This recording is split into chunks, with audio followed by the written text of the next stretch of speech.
Chapter 47, Bloodline Fusion Potion. As I said, they have extraordinarily vivid imaginations. Snape said, materializing on one side of the headmaster's office, his dark expression sour. Snape, who had watched the whole thing with the disillusionment charm, had, of course, heard Harry's diatribe about him, and felt that he must have deducted too few points and not been intimidating enough. It's more than imagination, it's more likely reality.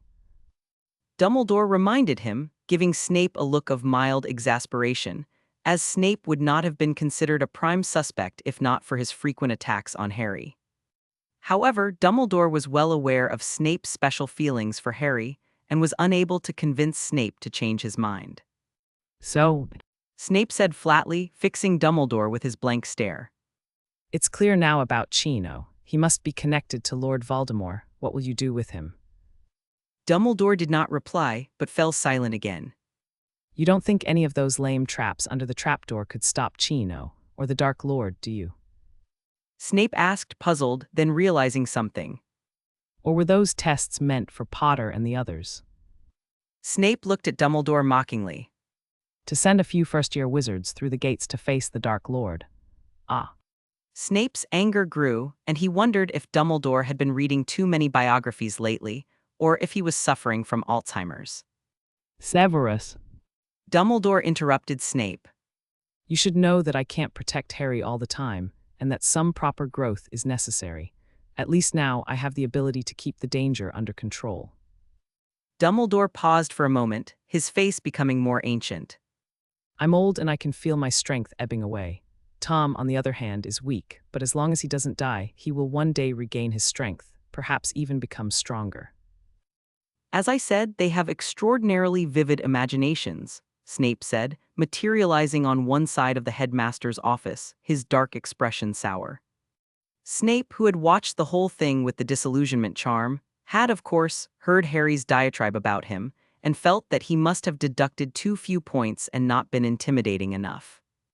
It's more than imagination, it's more likely reality, Dumbledore reminded him, giving Snape a look of mild exasperation, as Snape would not have been considered a prime suspect if not for his frequent attacks on Harry. However, Dumbledore was well aware of Snape's special feelings for Harry and was unable to convince Snape to change his mind. So, Snape said flatly, fixing Dumbledore with his blank stare, it's clear now about Chino. He must be connected to Lord Voldemort. What will you do with him? Dumbledore did not reply, but fell silent again. You don't think any of those lame traps under the trapdoor could stop Chino or the Dark Lord, do you? Snape asked, puzzled, then realizing something. Or were those tests meant for Potter and the others? Snape looked at Dumbledore mockingly. To send a few first-year wizards through the gates to face the Dark Lord? Ah. Within control, that's the Dark Lord. Snape demanded. He knew that Dumbledore was telling the truth, but he could not accept it. True, Harry's body was protected by Lily's protective spell, which prevented Voldemort from touching him or even directly harming him. However, this magic was not invincible, and Voldemort could have used other means to circumvent the restrictions and indirectly kill the rest of them. Apart from anything else, Harry would be burned to a crisp by a single fire-biting charm. Nothing is perfectly safe. Dumbledore insisted. You don't think you'll live to see the day, so you're pinning your hopes on that crazy woman Trelawney's fable, with the help of the Philosopher's Stone. Snape looked at Dumbledore with disappointment, unable to understand why the greatest white wizard of the century would place his hopes on an 11-year-old child, when the Philosopher's Stone was right there, within easy reach of eternal life, and Dumbledore had all the time in the world to deal with it. Sometimes being alive is not necessarily a good thing, said Dumbledore, looking away from the Mirror of Eris to Snape. And I said it would be in the worst-case scenario, so it might go well. Dumbledore's tone was light, but his frown did not relax. After all, what happened 11 years ago was the best evidence of the prophecy, and he had to believe it, which was why he was so anxious to train Harry. I only hope you remember our agreement, Snape said, then left the headmaster's office without another word. Even if Dumbledore was reluctant to act, he would do what he could. For example, warn Chino. It took about 30 minutes. Yvonne glanced at the remaining time on the experience card in the system. The brewing of the potion was much faster than he had expected, and he was prepared to spend 100 GPA on it. Ivan spent the remaining 11 minutes practicing non-restrictive spells, such as the Transfiguration Charm and the Levitation Charm, before leaving the room of requirement satisfied. As they walked down the Hogwarts corridor, Ivan wondered if he should go to the library or go back to the dormitory, and was surprised to see two familiar figures, both with tongues several times larger than normal. George Fred. Yvonne wanted to laugh at their antics, but then remembered that he had given them 2 toffees for Christmas. So it can't be my fault. Chapter 48, What do I have to do with you, Snape, having your potions stolen? However, it was too late to leave, as George and Fred had already rushed to Ivan's aid the moment they saw him. To Ivan's surprise, the Weasleys didn't try to fight him, and George just stuck his tongue out at him excitedly. Woo-woo. Ivan asked, shrugging to show that he didn't understand a word George was saying, but he pulled out his wand. No, it's fine, it's a great gift. Fred shook his head quickly. He was in better shape than George, and his words were slurred, but Ivan could still understand him. We knew how to use it when we received it. Unable to speak, George waved his wand in the air to sort out the words. Then why are you eating? Yvonne asked curiously. It's so interesting. Of course we'll try it and get away with a history of magic lesson. Fred said with a grin. The enlarged tongue did not seem to impede the Weasley brothers, who seemed to enjoy it and find it amusing. It's called Fat-Tongued Toffee? That's a nice name. We're going to use it as one of our top products at Joke Toys. Having you as our special consultant was the best decision we ever made. George was very good at writing in the air with his magic, and it did not take much effort for him to continue. By the way, Ivan, did you receive our gift? Fred asked. Is this it? Ivan asked, pulling 2 round objects out of his robes, which he had shrunk to the size of a thumb for ease of carrying. I haven't figured out how to use it yet. Ivan said. What did you put in it? It's a dungbelly, a new invention of ours. It's very simple to use. Just throw it at someone you hate and it'll explode and hit them. The smell will last for at least an entire day. Fred said with a wicked grin, although his loud slurping made him sound strange. It can't be the reals. Yvonne suddenly found the dung egg burning in her hand and nearly threw it away. Yvonne even imagined the Weasleys stirring up trouble in the toilets to get their hands on the ingredients. How can that be? It's disgusting. Fred exclaimed before Ivan could finish his thought. It's a mixture of several kinds of smelly grass that we use to make up the smell, only it smells like it. Ivan was relieved to learn how the dung bombs were made, but then he saw George waving his wand and explaining. And it's too much trouble to use the real thing. Fred and I were going to find some animal droppings and stuff it in, but we've been guarding it for days and we haven't been able to collect enough. There won't be enough for mass production in the future, so we've had to switch to stinky grass. After all, we can't spend every day in captivity collecting that stuff. Fred was speechless and glared at George. Could he not reveal the dark history they were researching? Anyway, you're our first client, and we're waiting for you to try it out and come back and tell us what we need to improve on. Fred said, patting Ivan on the shoulder. Yvonne gave a non-committal nod, but tried to think of a way in which she could use a dung bomb. He could only leave it there and see who was unlucky enough to provoke him the next time before throwing it over. Transfiguration exam. Ivan understood roughly that a grade 3 spell was a graduate standard. The 4th grade charm, however, was left out because there were no samples to compare. The only disappointment to Ivan over the next few days was that his nightly trips to the restricted section were forced to end, as Harry often sneaked out in his invisibility cloak late at night. It only took Ivan a moment to guess that Harry was looking for the Mirror of Eris. Dumbledore once told them in the headmaster's office that he would leave the mirror somewhere else, and Harry, desperate to see his parents again, would not give up his search for it. This resulted in Ivan being confined to his bed at night, unable to go anywhere but to look forward to Dumbledore's counseling sessions. This went on for 3 days until a letter arrived from Hagrid informing him that the dragon was about to hatch.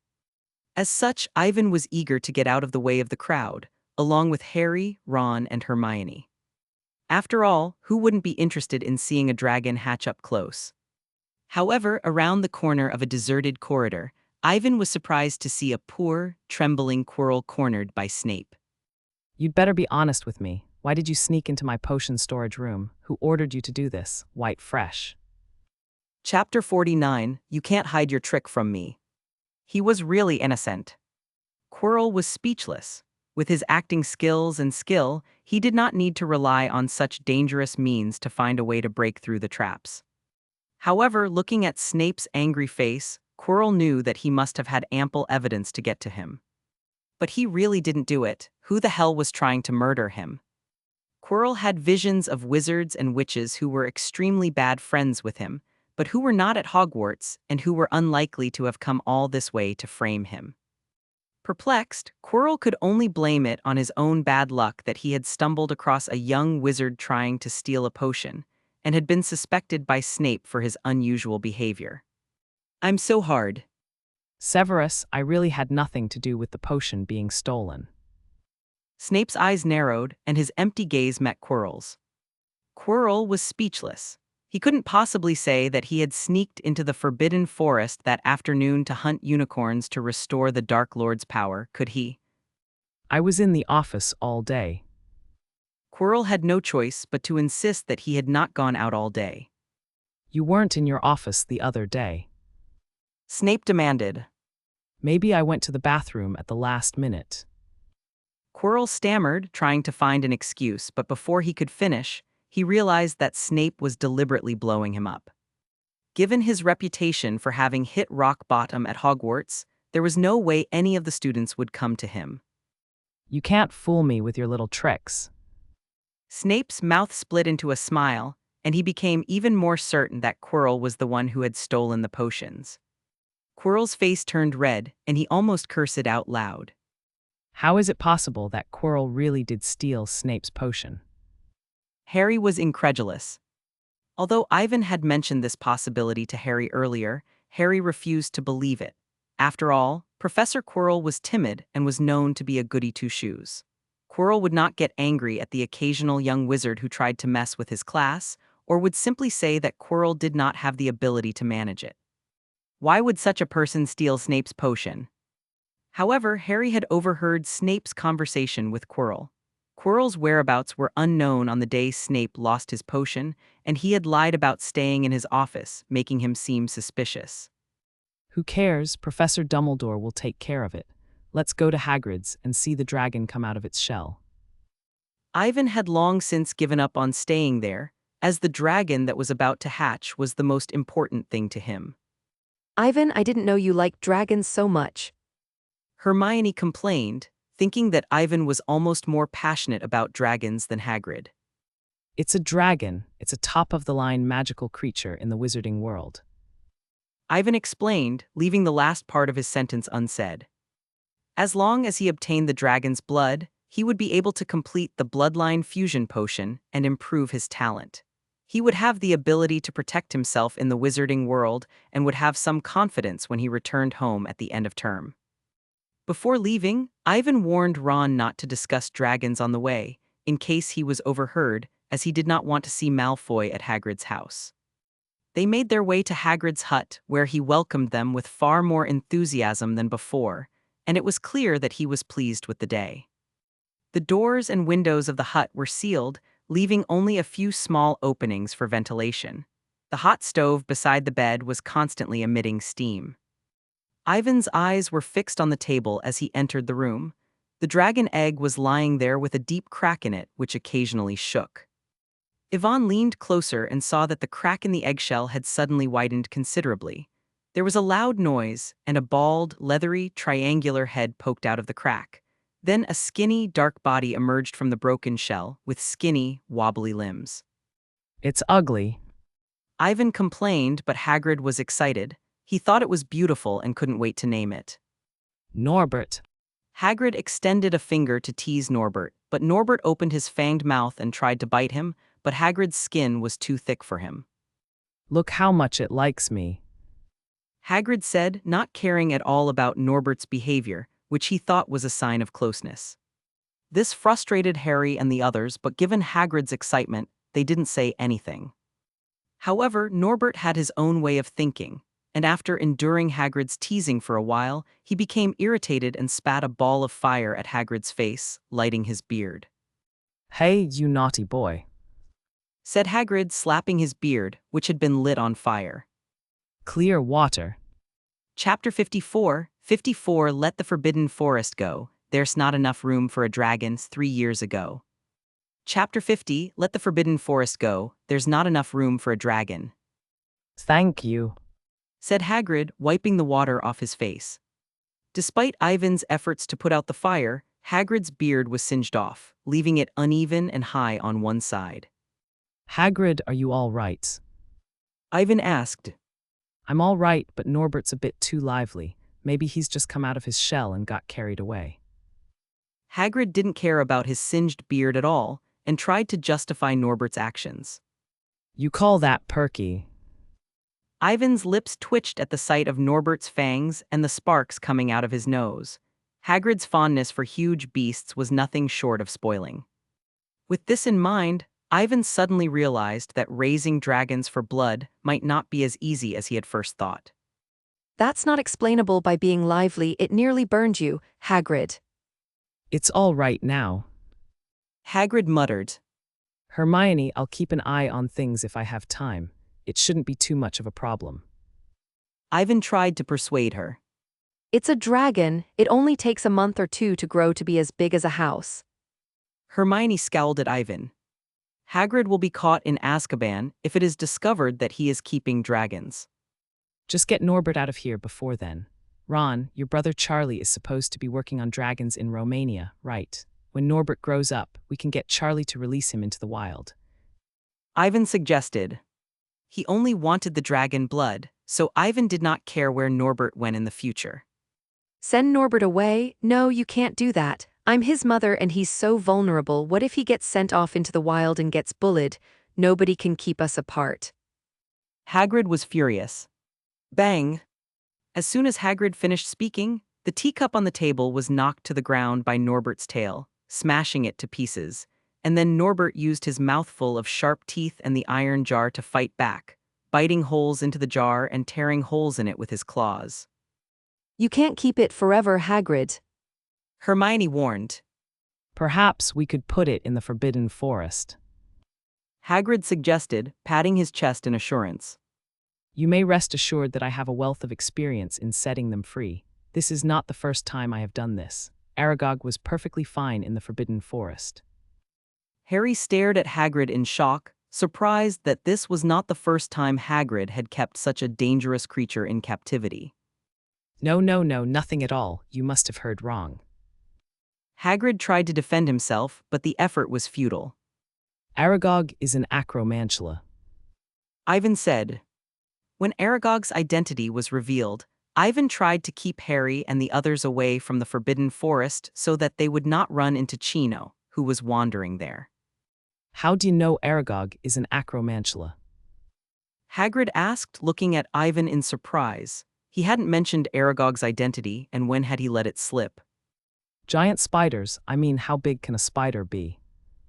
Harry was intrigued. About the same size as this room, maybe a bit smaller. Yvonne glanced around Hagrid's room, then thought about the large spider in the book, which would be about the same size if you counted the legs. You gotta believe me, Aragog's a good boy, he don't bites. Hagrid defended himself guiltily. Harry and the others didn't believe a word of it, and Ron tried to imagine what a house-sized spider would look like, thinking it was a nightmare. I swear I'll never go to the Forbidden Forest. Ron exclaimed, breaking down. Hagrid, the Forbidden Forest is too small and too close to Hogwarts to hide the next dragon. It's only a matter of time before someone finds out. Ivan advised. The creatures in the Forbidden Forest were bad enough. If Norbert stayed there, another group would die out. But I just had it. Hagrid said, looking at Norbert longingly. We can wait a month and let Norbert grow up before we send him away. If he's too young, Norbert won't be able to survive independently in Romania. Chapter 51, It's Still a Baby Before the Full Moon. The overindulgence of Hagrid tired Ivan out, as his attempt at currying favor had been thwarted. Under his diligent feeding, Norbert had grown to the size of half a table, and was as arrogant and irritable as ever. Ivan went to great lengths to impress Norbert, including, but not limited to, scrubbing Norbert, shoveling shit, feeding him. Clear as a spring. On a sunny afternoon, when Norbert was happily burning down the house, Ivan threw a bucket of water at him. The stream of water that appeared out of thin air hit Norbert's dragon face. This brat, who had never been hit since he was born, was immediately stunned. Before he could spit out a flame, it was extinguished in his mouth. Howl. Norbert, feeling his authority being challenged, let out a childish dragon roar after a moment of confusion. Then, with a flick of his tail, he charged at Ivan. With a casual flick of his wand, Ivan caused the wooden boards beneath Norbert's head to crack, deform, and trap his limbs. Then he turned the torn sheets into twine and tied it around Norbert's mouth, which was about to breathe fire. The originally ferocious Norbert was no longer intimidating, except for flapping its wings. Ivan then rolled up his sleeves and came forward. Let you breathe fire, let you tear furniture, let you be picky, let you grow so fast. Ivan vented all of his pent-up anger over the past 2 weeks by punching Norbert repeatedly in the head. Fortunately, Norbert's skin was still thick and wrinkled from his recent birth, and Ivan's punches were painful but acceptable. Ivan stopped, panting, and Norbert flapped his wings in frustration, unable to understand why he had been beaten. After calming down a little, Ivan took advantage of Hagrid's absence to try out the dragon raising manual, which he had seen before on young dragons. The first step is to establish authority.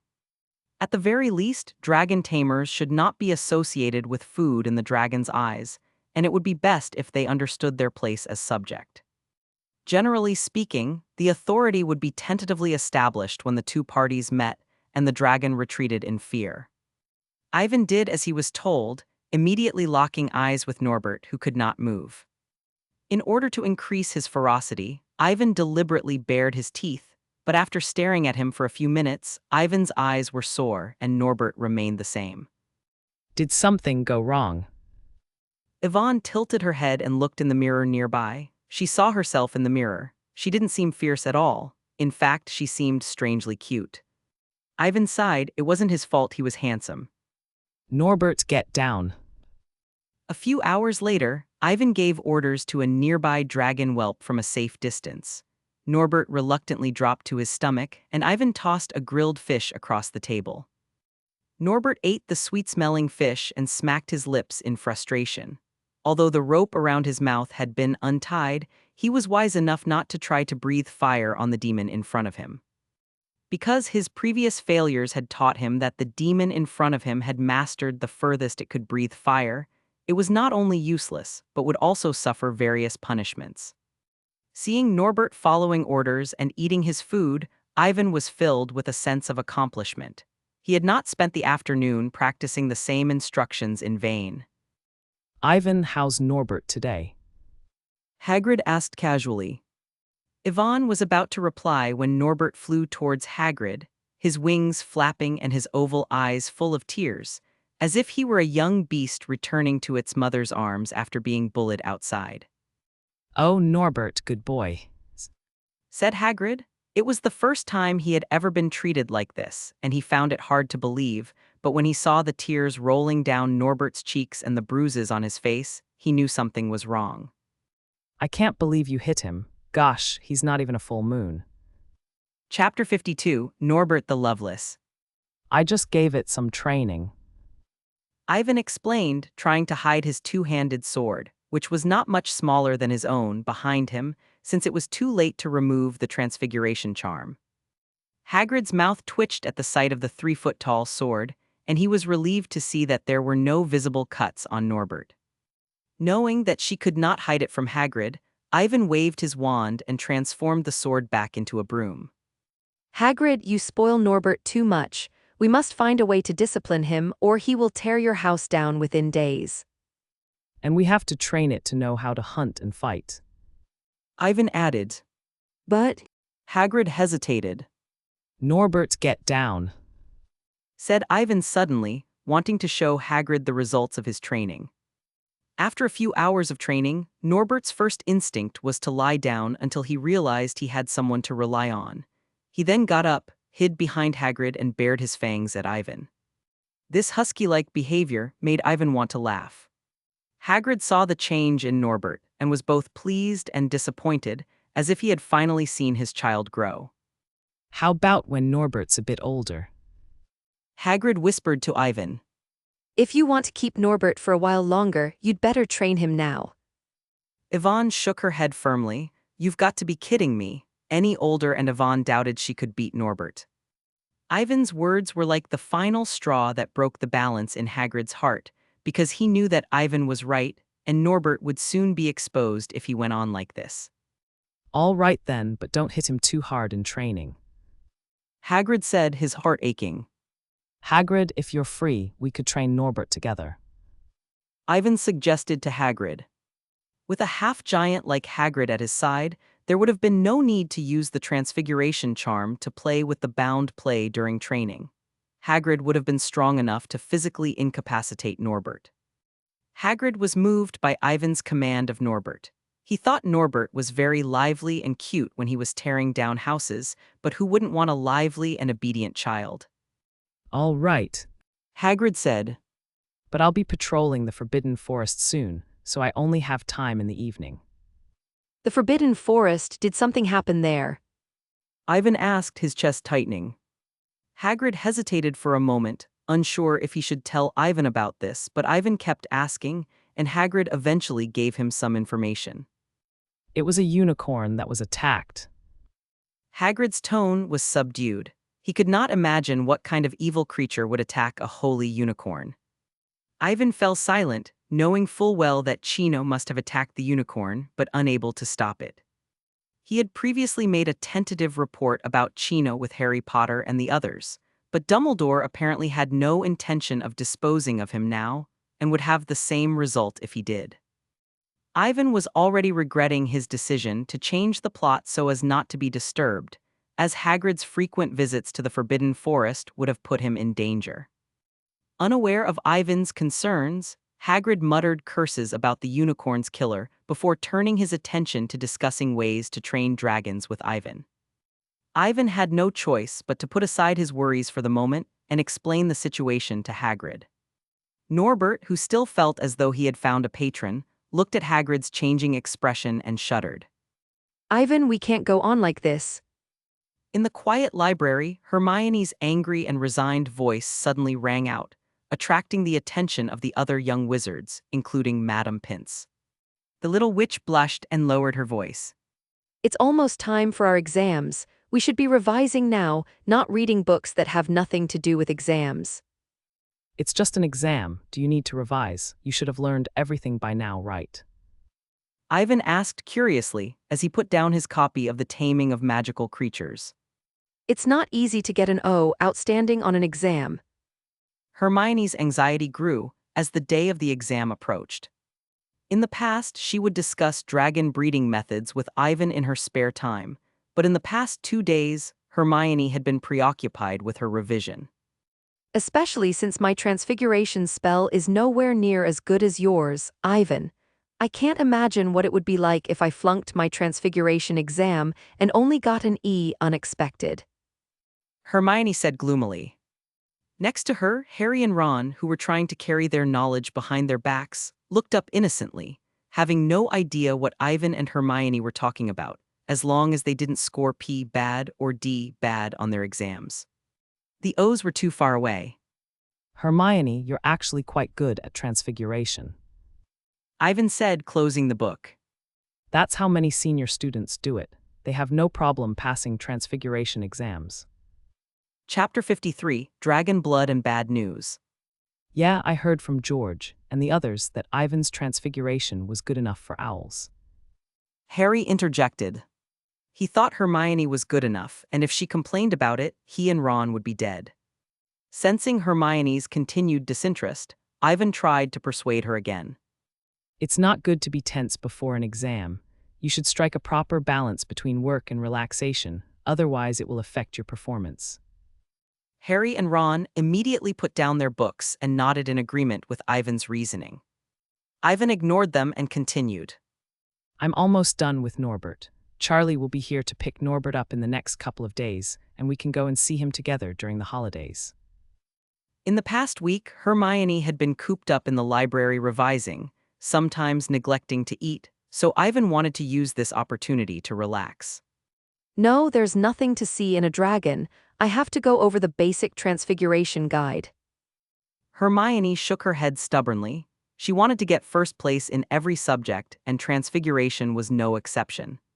She was fine with everything else, but she didn't want to lose to Ivan on her best exam. Norbert can fly now. Don't you want to try dragon riding? Ivan asked, striking while the iron was hot. It's so close to the castle, what if you get caught? Hermione finally asked. We can go in the evening and fly low enough that we shouldn't be seen if we're careful. Ivan said with a smile.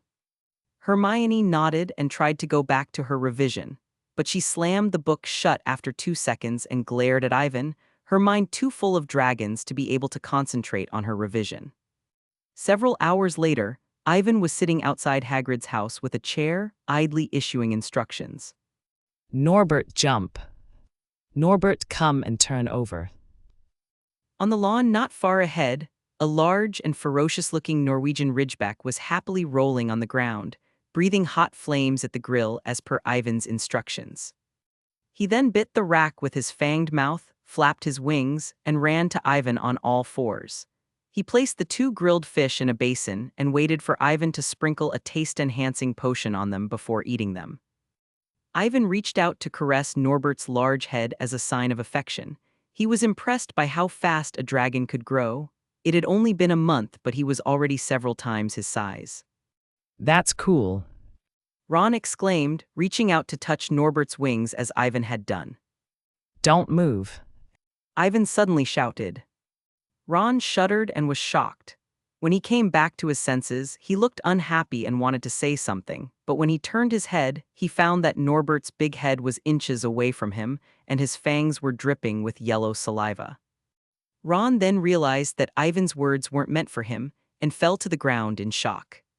It's so hard. Ivan reached out and hit Norbert on the head, causing him to retract his fangs. I thought you'd tamed it, Ivan. Ron asked, his voice tinged with fear. It's only been a short while. Ivan said, shaking his head. How can it be that fast? I'd say it's only preliminary results. Despite Norbert's subservience to him, this was an authority he had established by roasting fish with one hand and a stick with the other. When Norbert grew older and realized that he, the dragon tamer, was not as powerful as he thought, the relationship could collapse at any time. However, there was no problem restraining Norbert at the moment. After a series of reassurances and warnings, Ivan spoke to the few people who were afraid and wanted to pet the dragon. You can touch it now if you want.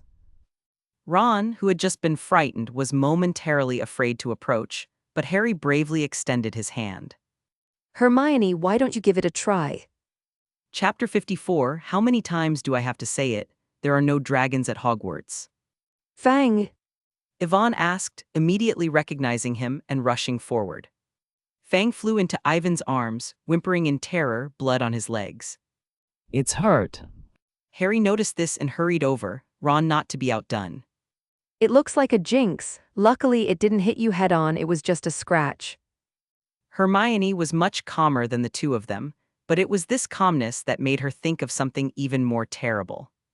For all we know, Hagrid's in trouble in the Forbidden Forest. Hermione suggested eagerly. Fang seemed to understand what she was saying, for he immediately wriggled out of Ivan's arms and used his teeth to tug at Ivan's pants. This confirmed Hermione's suspicions, as Harry and Ron tried to rush into the Forbidden Forest to rescue Hagrid, but Ivan stopped them. It's too late, it's too slow to run, and if Hagrid and Fang can't deal with the enemy, it won't help. The best thing to do now is to get back to the castle and inform the professor. Ivan was the only one present who knew that Hagrid had spent the last few days trying to find out why the unicorn had been attacked, which meant that it was most likely Chino, possessed by Lord Voldemort. Ivan also did not expect that his attempt to stop Malfoy from eavesdropping on the dragon egg would lead to this. But Hagrid's in danger, and we've got to get to him. Harry knew that going back for reinforcements was the best solution, but as Yvonne had said, a round trip to and from Hagrid could mean the end of him. That's why I said you guys go back. Ivan sighed and then, to everyone's surprise, he jumped onto Norbert's back and sat down firmly on the dragon horn. Ivan, you're going too. Hermione looked shocked as she realized what was happening. That's right, you can't run as fast as you can. I might be able to make it on Norbert.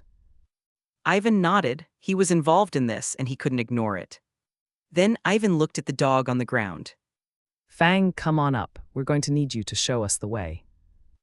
Fang, already timid, looked at Norbert's large, menacing body and tucked his tail between his legs in fear, but he gathered his courage and jumped forward at Ivan's constant calling. Good for you. Yvonne exclaimed, surprised at how well Fang had managed to overcome his fear. He had even considered asking Hermione or Harry to give him Fang. Ron will be fine on his own with the professor, and I'll have Harry to go with you. Hermione said, worried that Ivan was about to go off on his own. Harry nodded solemnly, but Ron looked confused. Why couldn't he go? Ivan glanced at Harry, somewhat impressed. After all, Harry was an ace in the hole when it came to dealing with a Chino possessed by Lord Voldemort. Nah, Norbert can't handle the weight of 3 of us. After a second's hesitation, Ivan dismissed the idea. Norbert was barely a month old and could barely fly with him and Fang. Also, in order to avoid exposure, Chino would not face the enemy head-on. He and Norbert would be enough. Norbert, fly. Ivan slapped Norbert on the head, and the young Norwegian spinneback flapped its wings and flew off into the sky. Ivan grabbed the dragon's horn and used it as a steering wheel to give Fang directions.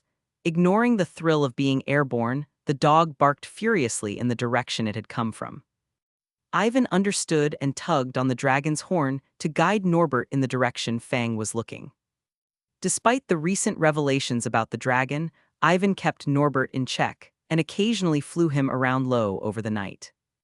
After all, the temptation to ride a dragon was too great, or at least too great for Ivan to resist, and it was for this reason that Ivan was confident of saving Hagrid. After Ivan flew off on Norbert, Harry, Hermione, and Ron were left behind to rush back to school. Harry took the lead in leading Ron and Hermione on their way to the headmaster's office, but they didn't seem to have a password, as Hermione remembered that Professor McGonagall was supposed to be teaching the 3rd year. Thus, the 3 of them barged in violently. Mr. Potter, if you don't have a reasonable explanation. Professor McGonagall's face darkened and she was about to berate them, but before she could finish, Harry and Ron dragged her away. Professor McGonagall. Hermione only had time to explain before she, Harry, and Ron pulled Professor McGonagall away. The dozens of 3rd-year students in the classroom watched in shock as their professor was dragged away by a few 1st-year students. It seemed that something urgent had happened, and Professor McGonagall would not be back for a while. So we don't have to go to class this afternoon. George Days asked, suddenly realizing the problem in the silent classroom. The 3rd-year students then shouted like crazy. Oh yeah, it's the holidays. In the corridor, Hermione was holding Professor McGonagall's hand and running with her as she briefly explained what had happened. So you're saying Hagrid was in danger in the Forbidden Forest and he's dead or alive, and then Hars went to the rescue on a Norwegian ridgeback named Norbert. When McGonagall heard this, her first reaction was to wonder if Hermione had made up a story to fool her. I have to stop you from imagining that there are no dragons at Hogwarts. McGonagall stopped in her tracks, unable to be pulled away. Harry didn't know how to explain it to McGonagall. It was a long story, and he wondered how long it would take. Roar! Just as Harry was about to make a long story short, a dragon's roar came from the distant Forbidden Forest, and the 4 of them, who were standing by the window, saw a dragon rising into the air from the forest and dive down, spitting flames. I don't think we need to explain. Chapter 55, Dragon Riding Rescue. Yes, I saw it. Professor McGonagall understood the gravity of the situation and looked serious. In any case, I'll go first. You'd better go to Professor Dumbledore and get him. The password for the headmaster's office is. With that, Professor McGonagall blasted open the window in the corridor with a curse and jumped out of the third-floor window with a dominance that did not match her age. Professor McGonagall. Hermione rushed to the window, worried, and watched as Professor McGonagall plummeted from the sky, landing smoothly after waving her wand. Cool, it's a levitation charm. Why don't we try it? Ron looked envious.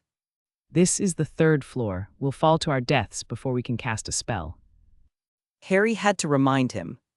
We'd better get to Professor Dumbledore. Although Professor McGonagall had rushed to his aid, Hermione was still worried about Dumbledore, as he was the only one who could give them a sense of security. No, Knight, I heard everything you said. Just as Hermione was about to lead the expedition, Dumbledore appeared out of the shadows and looked off into the distance, his calm face revealing his surprise at what had happened. At this moment, a loud noise came from the depths of the originally silent Black Forest. After a while, a huge figure emerged from the bushes with difficulty. Its patched clothes were stained with blood, and a strong smell of blood wafted through the forest. Normally, the hidden predators of the Forbidden Forest would be roaming around, but now, apart from the small noises caused by Hagrid, the forest was so quiet that the only sound was the buzzing of insects. Phew. Hagrid panted, clutching the wooden stick he had found along the way to use as a weapon. He leaned against a tree and stared into space. In the shade of the trees, a black-robed figure slowly approached. Hagrid, who could no longer walk, threw the stick in his hand. As a half-giant, Hagrid's strength was naturally extraordinary, which was one of the reasons why he was able to tame so many magical creatures. The stout stick made a sharp, whistling noise in the air, but unfortunately for a powerful wizard on his guard, it was pointless. Split into pieces. The black-robed wizard waved his wand casually, and the wooden stick exploded in midair, sending wood shavings flying everywhere. Who the hell are you, and why are you attacking unicorns in the Forbidden Forest? Hagrid demanded angrily, his eyes red. The black-robed wizard did not reply, nor was he stupid enough to explain to Hagrid why he had hunted the unicorn. Instead, he gently raised his wand and pointed it at Hagrid. Avada Kedavra. A green light flashed towards Hagrid at an extraordinary speed, and Hagrid, who had read the spell in the black-robed wizard's mouth, fell into despair. Harry! No. Hagrid roared, eyes bulging and face contorted. However, no matter how much Hagrid roared, he could not change the fact. The green light hit the white figure and it suddenly stopped and fell to the ground. It was a unicorn. Trash, you can't even kill an animal. Voldemort felt that this was the worst subordinate he had ever had, and for the first time, Avada Kedavra did not kill the target immediately. Quirrell felt very wronged. It was obviously because Voldemort had absorbed so much of his life force over the past few days that his magic had been weakened. Don't try to fool me with such petty tricks. Quirrell said disdainfully, he had seen too many of them. Besides, where did dragons come from at Hogwarts? You fool, look at the sky. Chapter 56, it's just burning the Forbidden Forest. Dumbledore can do it, right? Norbert flapped his wings, bent his arms and legs forward and landed hard on the ground. Ivan perched imperiously on top of Norbert's back, gave Hagrid a worried look, and then raised his wand high in the air, searching for the enemy. Where's the enemy, Hagrid? Ivan asked, looking around the room. I think I just flew out. Hagrid stammered as he pointed to the forest on the right with tears on his face. He flew out. Ivan recalled that the landing on Norbert seemed to have been impeded. Ivan suddenly felt sorry for Chino. Judging from the intensity of the collision, Chino had most likely managed to cast a defensive charm and was unlikely to die. So Chino should still be alive. Fiery. Ivan became nervous at the thought and cast several fire incantations in the direction Hagrid was pointing. Crimson flames shot into the sky, spreading in all directions. Isn't that a bit much?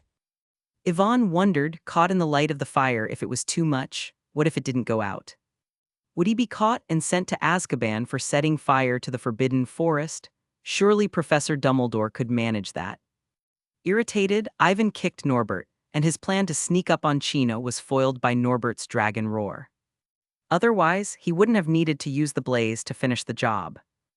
Hagrid, is everything all right? I've sent Harry to inform the professor. They'll be here soon. Yvonne leaned closer and examined the wounds on Hagrid's waist and thighs. Even though the wounds were gruesomely bloody and black gas was seeping out of them, Ivan was relieved that they were not fatal. Unfortunately, he could not cast a healing charm to treat Hagrid. Don't worry about me, I'm fine. Go and see how Cecilia's doing. She was hit by the Avada Kedavra to protect me. Hagrid urged Ivan to go and see if he could be saved. Cecilia. Yvonne asked curiously. That's the name I just gave it, and if it weren't for Cecilia, I'd be dead. Hagrid sobbed, wiping the tears from his face with his big, dusty hands.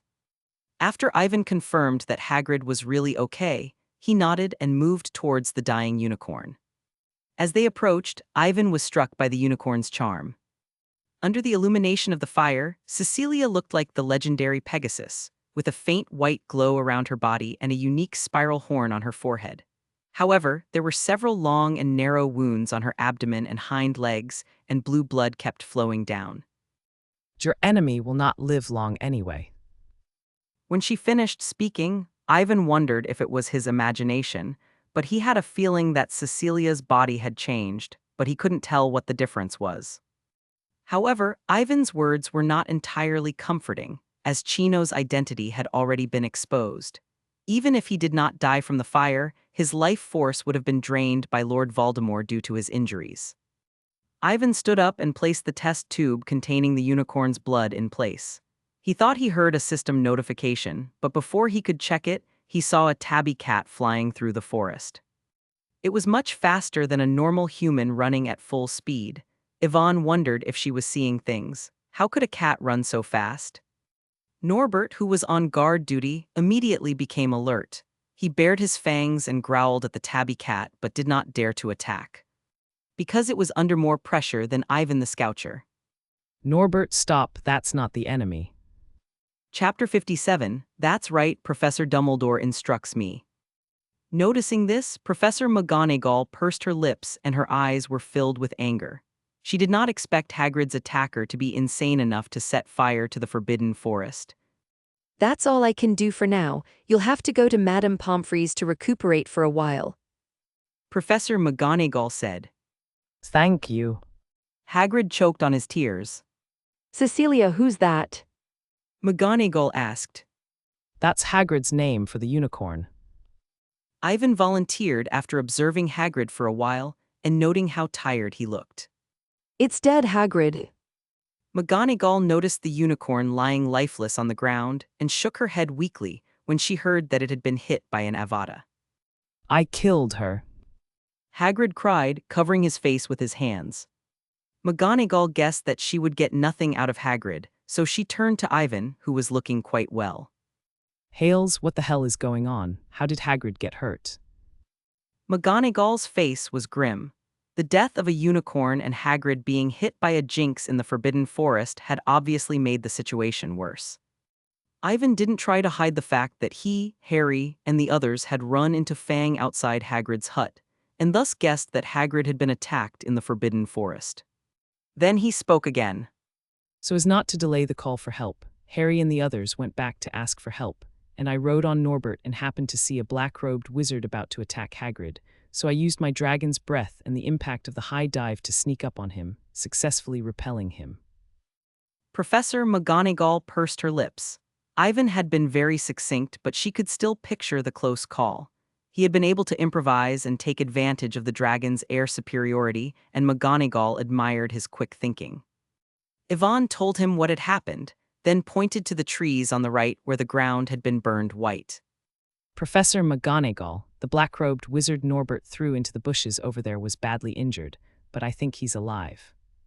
Are you sure? McGonagall asked, frowning. According to Ivan's description, a normal human being would not have survived a dragon attack. As you can see, Professor, his body wasn't there. I don't think he was burned to a crisp in that amount of time, was he? Ivan asked with a shrug. He was sorry that Quirrell had managed to get away with it. Professor McGonagall was about to nod grimly when she realized the problem. Wait, who started the fire? I put it there, of course. Ivan said sheepishly, then solemnly explained that it was the necessary caution when facing a dark wizard who knew how to cast the Avada Kedavra. Professor McGonagall's mouth twitched at the sight of the dying forbidden forest, which was still belching black smoke. Was the boy being overly cautious? In particular, she was unable to reprimand Ivan, as the fact that the black-robed wizard was able to use the Avada Kedavra and escape from the flames was proof enough of his danger. Professor, Ivan said urgently. I think he's been badly hurt. Maybe he hasn't gone far. If you go after him now, you might make it. If he didn't kill Quirrell and Voldemort now when they were in bad shape, would he wait for them to recover and come back for revenge? Professor McGonagall shook her head without hesitation. No, the most important thing right now is to keep you safe. We'll wait until Albus arrives to investigate and give chase. She was, of course, not worried about her own safety, but rather afraid that the black-robed wizard would return and harm Ivan and Hagrid if she left. Ivan sighed, knowing that with Voldemort's abilities, even if he was badly injured, he would be long gone by the time Dumbledore arrived. There's one more thing I haven't asked you, Hales. McGonagall demanded, turning to Norbert, who was slumped on the floor. Where did this dragon come from? When Hermione told me you were riding a dragon to save Hagrid, I thought they'd gone mad.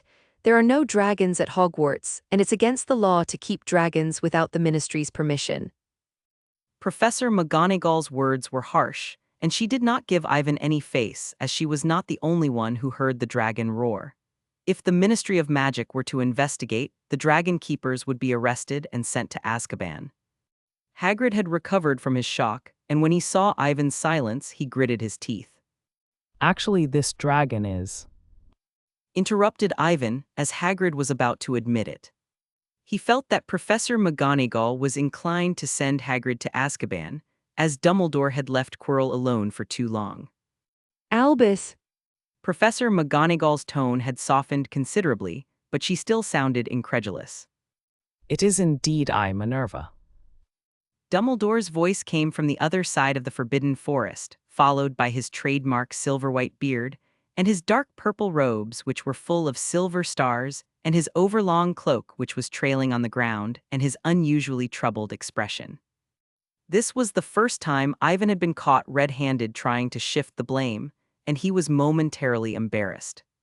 How could you possibly let Hagrid do that? What if the Ministry came to inspect the place? What would we say? Professor McGonagall frowned. I'll explain more later, but for now, I want to know what happened here. Chapter 62, 62 Do As I Say and Use the Vanishing Charm. Absolutely Clean won 3 years ago. Chapter 58, Do As I Say and Use the Vanishing Charm. Absolutely Clean. You should have called Albus as soon as you sensed something was wrong.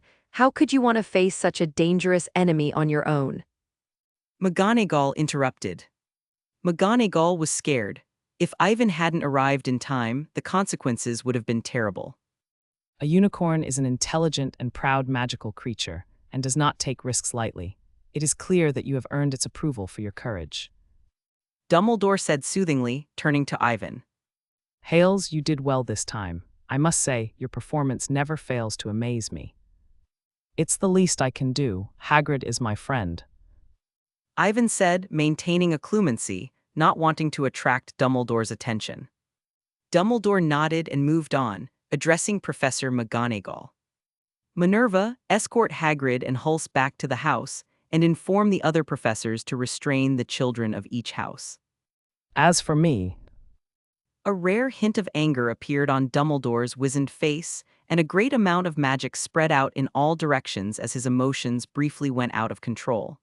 The heavy pressure caused Ivan, who was standing some distance away, to tremble with fear. Norbert, needless to say, curled up into a ball without the dignity of a top predator. This was the first time Ivan had ever seen Dumbledore angry, and he was hoping that Dumbledore would somehow find Quirrell and Voldemort and kill them. McGonagall turned to Norbert. Albus, what about the dragon? As long as it's taken care of before the ministry comes to inspect it. Dumbledore explained, waving his wand to summon countless blue points of light, which he used to magically disperse in all directions. What do we do with it? Use a vanishing charm. Professor McGonagall still had no idea what Dumbledore was talking about, but she thought the best way to get a dragon out of Hogwarts in a short time was to use a vanishing charm. Absolutely clean. Can you transform a stretcher? McGonagall asked Ivan. Of course. Said Ivan, instantly understanding what Professor McGonagall meant. He placed his wand on a long, broken piece of wood and mentally visualized and constructed the rescue stretcher that he had in mind. At the same time, as magic was infused into the tree, the branches twisted and elongated. Very nice. Professor McGonagall looked impressed. She had intended to step in to correct her mistake and teach on the spot, but it seemed that she did not need to. The spikes Ivan had transformed into when he killed the troll were enough to surprise her, but not long after, Ivan's transformation ability improved dramatically. Professor McGonagall, I feel like my transfiguration spell has reached a bottleneck, and I haven't been able to level it up in days. Ivan was not impressed, as his transfiguration spell had reached level 3, 799 out of 800, a week ago, and he was only one step away from reaching level 4. However, no matter how much Ivan practiced, the progress bar remained stationary. I must warn you, Harles. Professor McGonagall said sternly, her lips pursed. The transfiguration charm is an extremely profound and dangerous spell, and you should never rush into it. You're already far above your peers, so you should concentrate on the next step.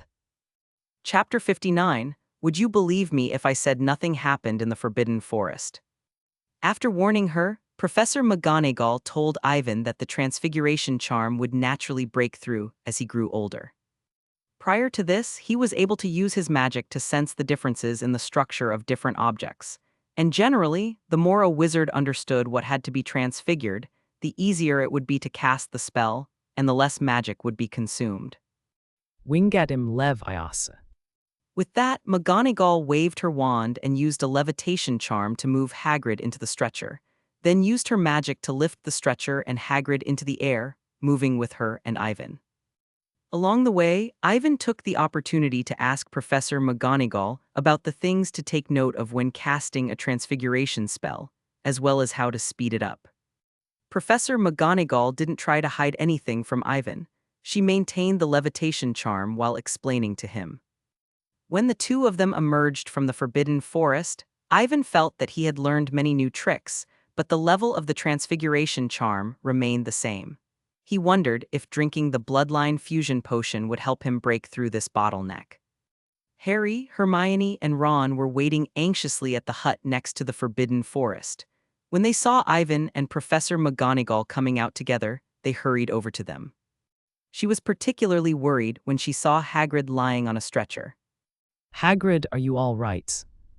Harry only had time to say hello to Professor McGonagall before moving closer to Hagrid. I'm all right.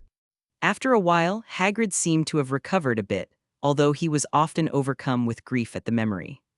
Harry and the others were confused, so Ivan had to explain.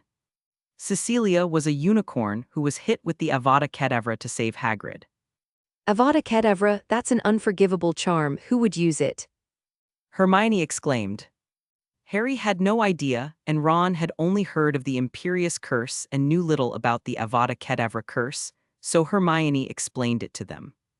I read in a book that it was a powerful killing charm, capable of instantly taking the life of an opponent. It is listed as one of the 3 unforgivable curses by the Ministry of Magic, and all users who find it will be captured and sent to Azkaban. Oh, I mean other than Harry, he's the only one who survived the Avada Kedavra and was released by you-know-who himself. Hermione added sheepishly, suddenly realizing that there was someone there who had survived the spell. Harry touched the stinging scar on his forehead, wondering if he had ever been hit with such a dangerous, unforgivable curse, when all people said was that he had defeated you-know-who and saved the wizarding community. Hagrid's attackers don't care and don't expect dangerous dark wizards to play by the Ministry's rules. Yvonne said, thinking Hermione was being naive. Well, children, let's talk later. We have more important things to do now. For example, hide this dragon from others or send Hagrid to the hospital wing. Professor McGonagall had to interrupt their conversation. Norbert could hide in Hagrid's room and just put him to sleep with a stunning spell. Suggested Ivan. Professor McGonagall thought about it and decided it would work, so she asked Ivan to bring Norbert to the house, then used the stunning spell on him. Stupefy. Professor McGonagall moved so quickly that Norbert was knocked out cold before he could react.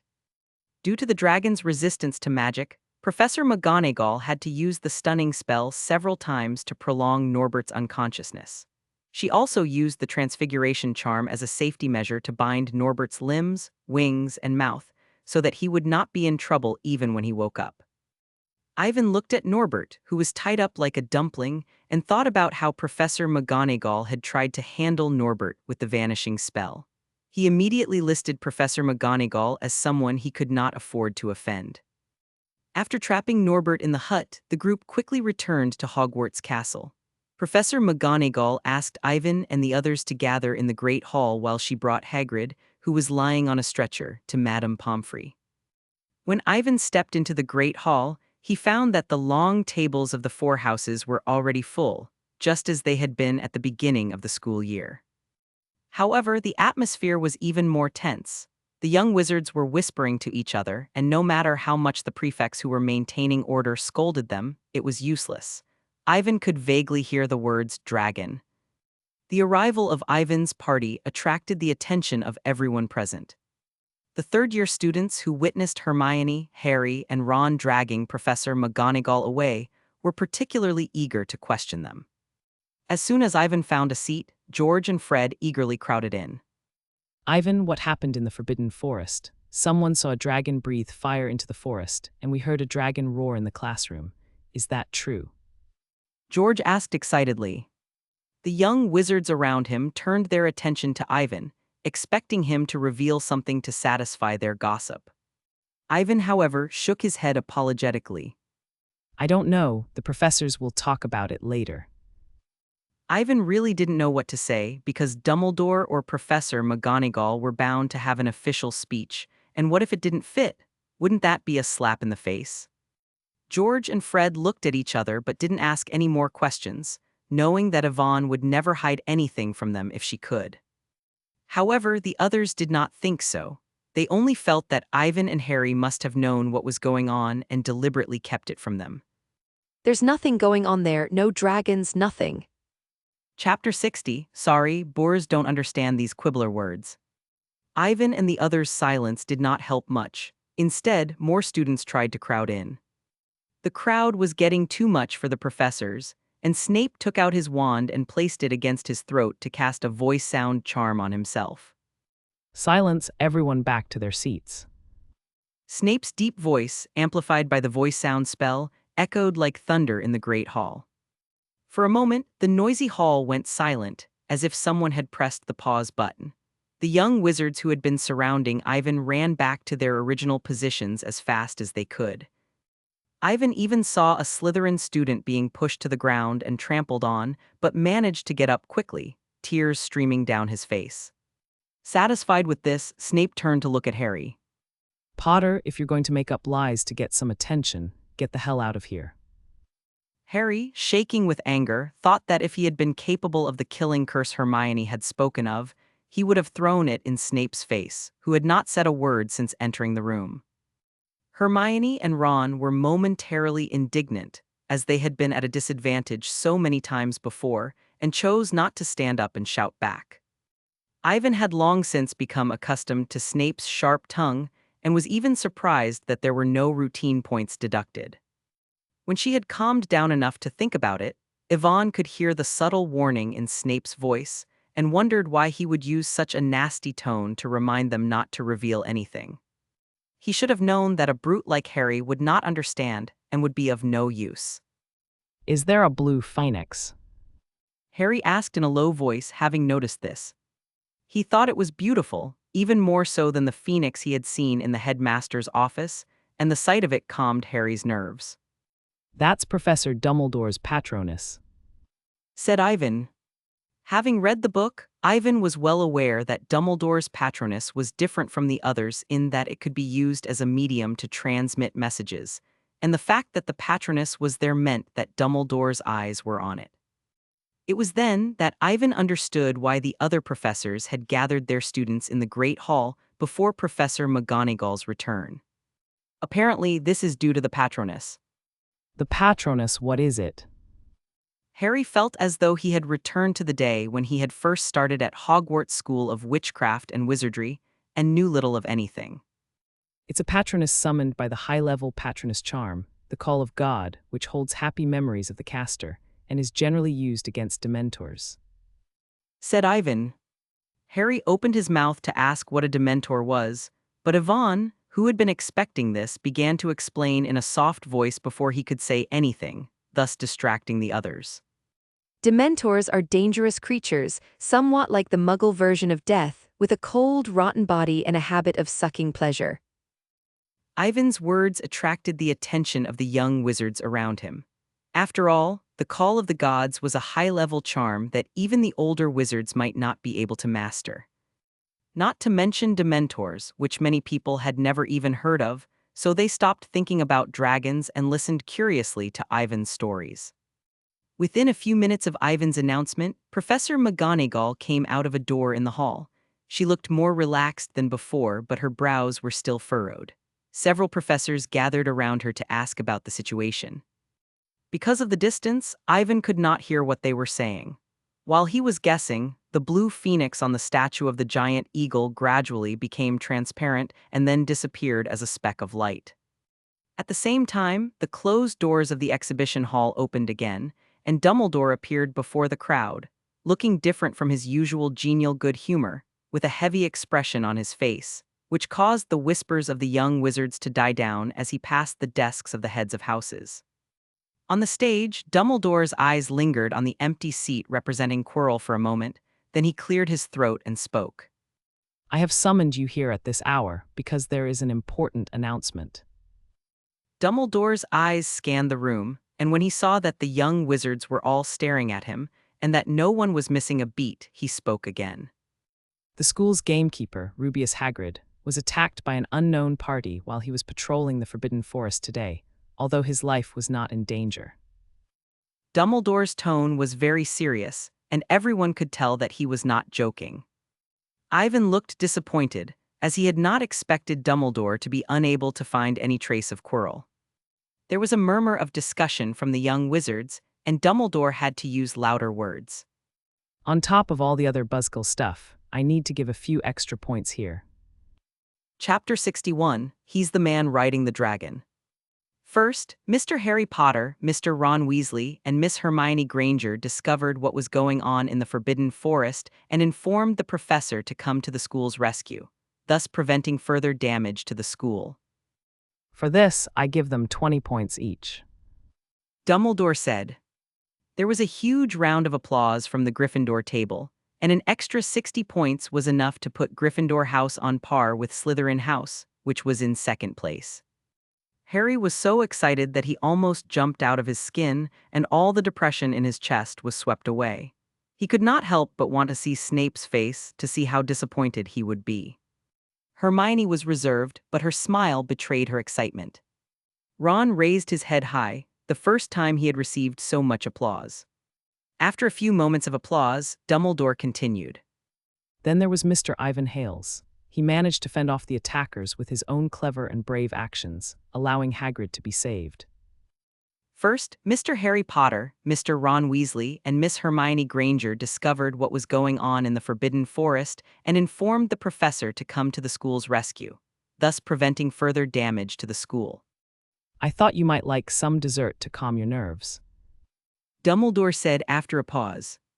Don't worry too much about the attacker. I know who he is, and the Ministry will send someone to investigate soon. As long as you stay in the castle, you will not be in any danger. Dumbledore's words had a magical quality that made people trust him, and even the gloomy looks on the faces of the professors faded. Ivan didn't listen to any of this as he dug into his dessert. He went to Hagrid's cottage in the afternoon, and with everything that had happened, he didn't even have time for dinner. Professor, what about the dragon? Aren't you going to talk about that? The room fell silent, and Dumbledore stopped. Ivan looked back over his custard, putting to see which brave man had spoken. Ivan was stunned when he saw who it was. Wasn't this the demolition man, Seamus? Ivan didn't expect him to have the guts. I must remind you that Hogwarts is not authorized by the Ministry of Magic to keep dragons, and that the dragon's cry may be due to some magical effect that I know of. Not long after I became headmaster of Hogwarts School of Witchcraft and Wizardry, there were some young wizards who enjoyed playing these kinds of practical jokes, and Filch was fond of hanging his students in a dark room. Dumbledore then proceeded to tell his little story, pretending that everyone enjoyed it. But I saw it with my own eyes. Seamus insisted, looking nervous. It was about the size of a house, maybe a bit bigger, with 4 legs and wings. The young wizards all around laughed. It was as good as saying nothing. Every dragon in the story looked like this. I really didn't lie to you just now. Seamus shouted, his face red. It suddenly dawned on Ivan that Seamus must have seen Norbert by accident and come back to boast about it to the others. Now that Dumbledore has denied the existence of dragons, Seamus naturally quits and gathers his courage to retort. However, Seamus's crude description of Norbert seemed strange to Yvonne, but she soon understood why. Hogwarts Castle is so high up that it is only possible to see Norbert from the castle when he is swooping down from a great height, presumably because he is so far away. Understanding this, Ivan took a glass of iced lemon juice and drank it, wondering how Dumbledore would explain it. I remember seeing a man riding a dragon. Seamus exclaimed. Ivan spat out his juice and stared at Seamus in frustration. If you can see him from so far away, why don't you just call yourself God-Eye Seamus instead of Demolition Man? Chapter 62, How Do You Want Me to Explain? Dumbledore did not expect this, but he reacted after a moment's hesitation, his expression remaining the same. Mr. Seamus Finnegan, I think I've explained everything. As for why you saw all of this. Dumbledore paused, then smiled. Perhaps you would care to ask Mr. Hales how he did it. As soon as Dumbledore finished speaking, everyone's attention was once again focused on Ivan, and even several professors gave him curious looks. Ivan was stunned. He did not expect the kind-looking old headmaster to trick him at a time like this. He quickly shot Dumbledore a questioning look, only to see the 100-year-old blink at him, his eyes clearly telling him to find an excuse. Ivan felt a pang of frustration, thinking this must be Dumbledore's revenge for burning down the Forbidden Forest. You'd believe a first-year wizard could tame a dragon and ride it around spitting fire. That's ridiculous. George and Fred said in unison. If it had been anyone else, they would have been suspicious, but Ivan was a real possibility. Ivan rolled his eyes in exasperation. How was he supposed to answer that? Ivan's explanation was well received by the vast majority of lesser wizards. Indeed, dragons were one of the top magical creatures. Adult dragons were often much larger than a house, and were known to be violent and savage, to the point where even professional dragon tamers would not necessarily ride on their backs, as they would be considered offensive by dragons.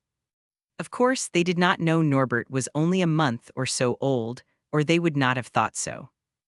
Due to Seamus's revelation about the dragon riding incident, Ivan had to eat a few pieces of cake before bidding farewell to all the delicacies and ending the dinner. Hermione, Harry, and Ron were also asked the same thing, and were annoyed when they did. They did not stop until they had returned to their room and shut the door behind them. Ivan, what do we do now? Seamus saw Norbert with his own eyes. Surely Hagrid isn't in Azkaban. Harry asked worriedly. Ron nodded, and more than that, there were too many young wizards and witches in the school to hide the fact that Norbert was crying. Don't worry too much, we'll just have to get Norbert out of here before the Ministry of Magic gets here. I'm sure Professor Dumbledore will be able to handle it, as long as there's no conclusive evidence. Ivan assured her. Then I'll write another letter to Charlie. He should be on his way by now, so I'll tell him to get here tomorrow. Ron sprang into action, pulling an envelope out of his drawer and writing on it.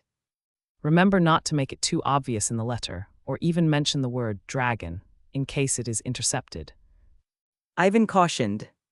Okay. Disillusionment charm. Ivan chanted, waving his wand against his forehead. Ivan felt as if something had wrapped itself around him. It was cold, as if he had been dipped in water. It was a little like egg white or a little more viscous, but it did not affect his breathing or his walking. This was completely different from being in an invisibility cloak. There was no sense of alienation or security, but it was more convenient without the restrictions of clothes. Yvonne stood at the foot of the bed and looked into the small mirror that hung on the right side of the bed. The mirror reflected the covers and pillows as if they were looking through her. The nocturnal visits to Hogwarts were a walk in the park for Ivan, especially with the Marauder's map in his possession. Ivan also did a thorough search, but Quirrell's name was not in the castle. Perhaps he was afraid to return. Ivan speculated as such. I need a place to brew the potion. Chapter 63, Bloodline Fusion Ceremony. Crimson and blue blood was also very eye-catching in the night, and one could faintly see the fluorescence of magic flowing. Magical item, dragon's blood. Description: this is dragon blood extracted from a young Norwegian ridgeback. It is less active and magical than an adult Norwegian ridgeback, but has the same potential. System: can you add both? Ivan, who had trouble choosing, asked. However, there was no reply as expected, and Ivan began to complain about the lack of the legendary system Pixie in his system, which required him to fumble with every function. In order to avoid a conflict between the two bloods, Ivan ultimately chose not to attempt such a suicidal act, as it would have been a great loss if he had failed to prepare for it due to greed. After much hesitation, Ivan decided to use unicorn blood. Norbert was too young, after all, and the magic and activity in his blood were not comparable to that of an adult dragon's. Unicorn blood had an unknown curse in the description, but only when drunk directly, and thus death was delayed. As far as he knew, due to the large amount of life force in unicorn blood, many advanced potions related to medicine were required, but he had never heard of any side effects. As the blood flowed into the cauldron, the originally transparent liquid gradually turned blue. Ivan did not hesitate and drank the Bloodline fusion potion in one go. The potion tasted bitter, but it was still acceptable. After drinking it, Ivan smacked his lips, but he didn't seem to feel anything. Fox. Chapter 64, Magic Burst 1. A red rain of blood fell, flesh and feathers were torn from their bodies and scattered through the air. Is it because of the merge?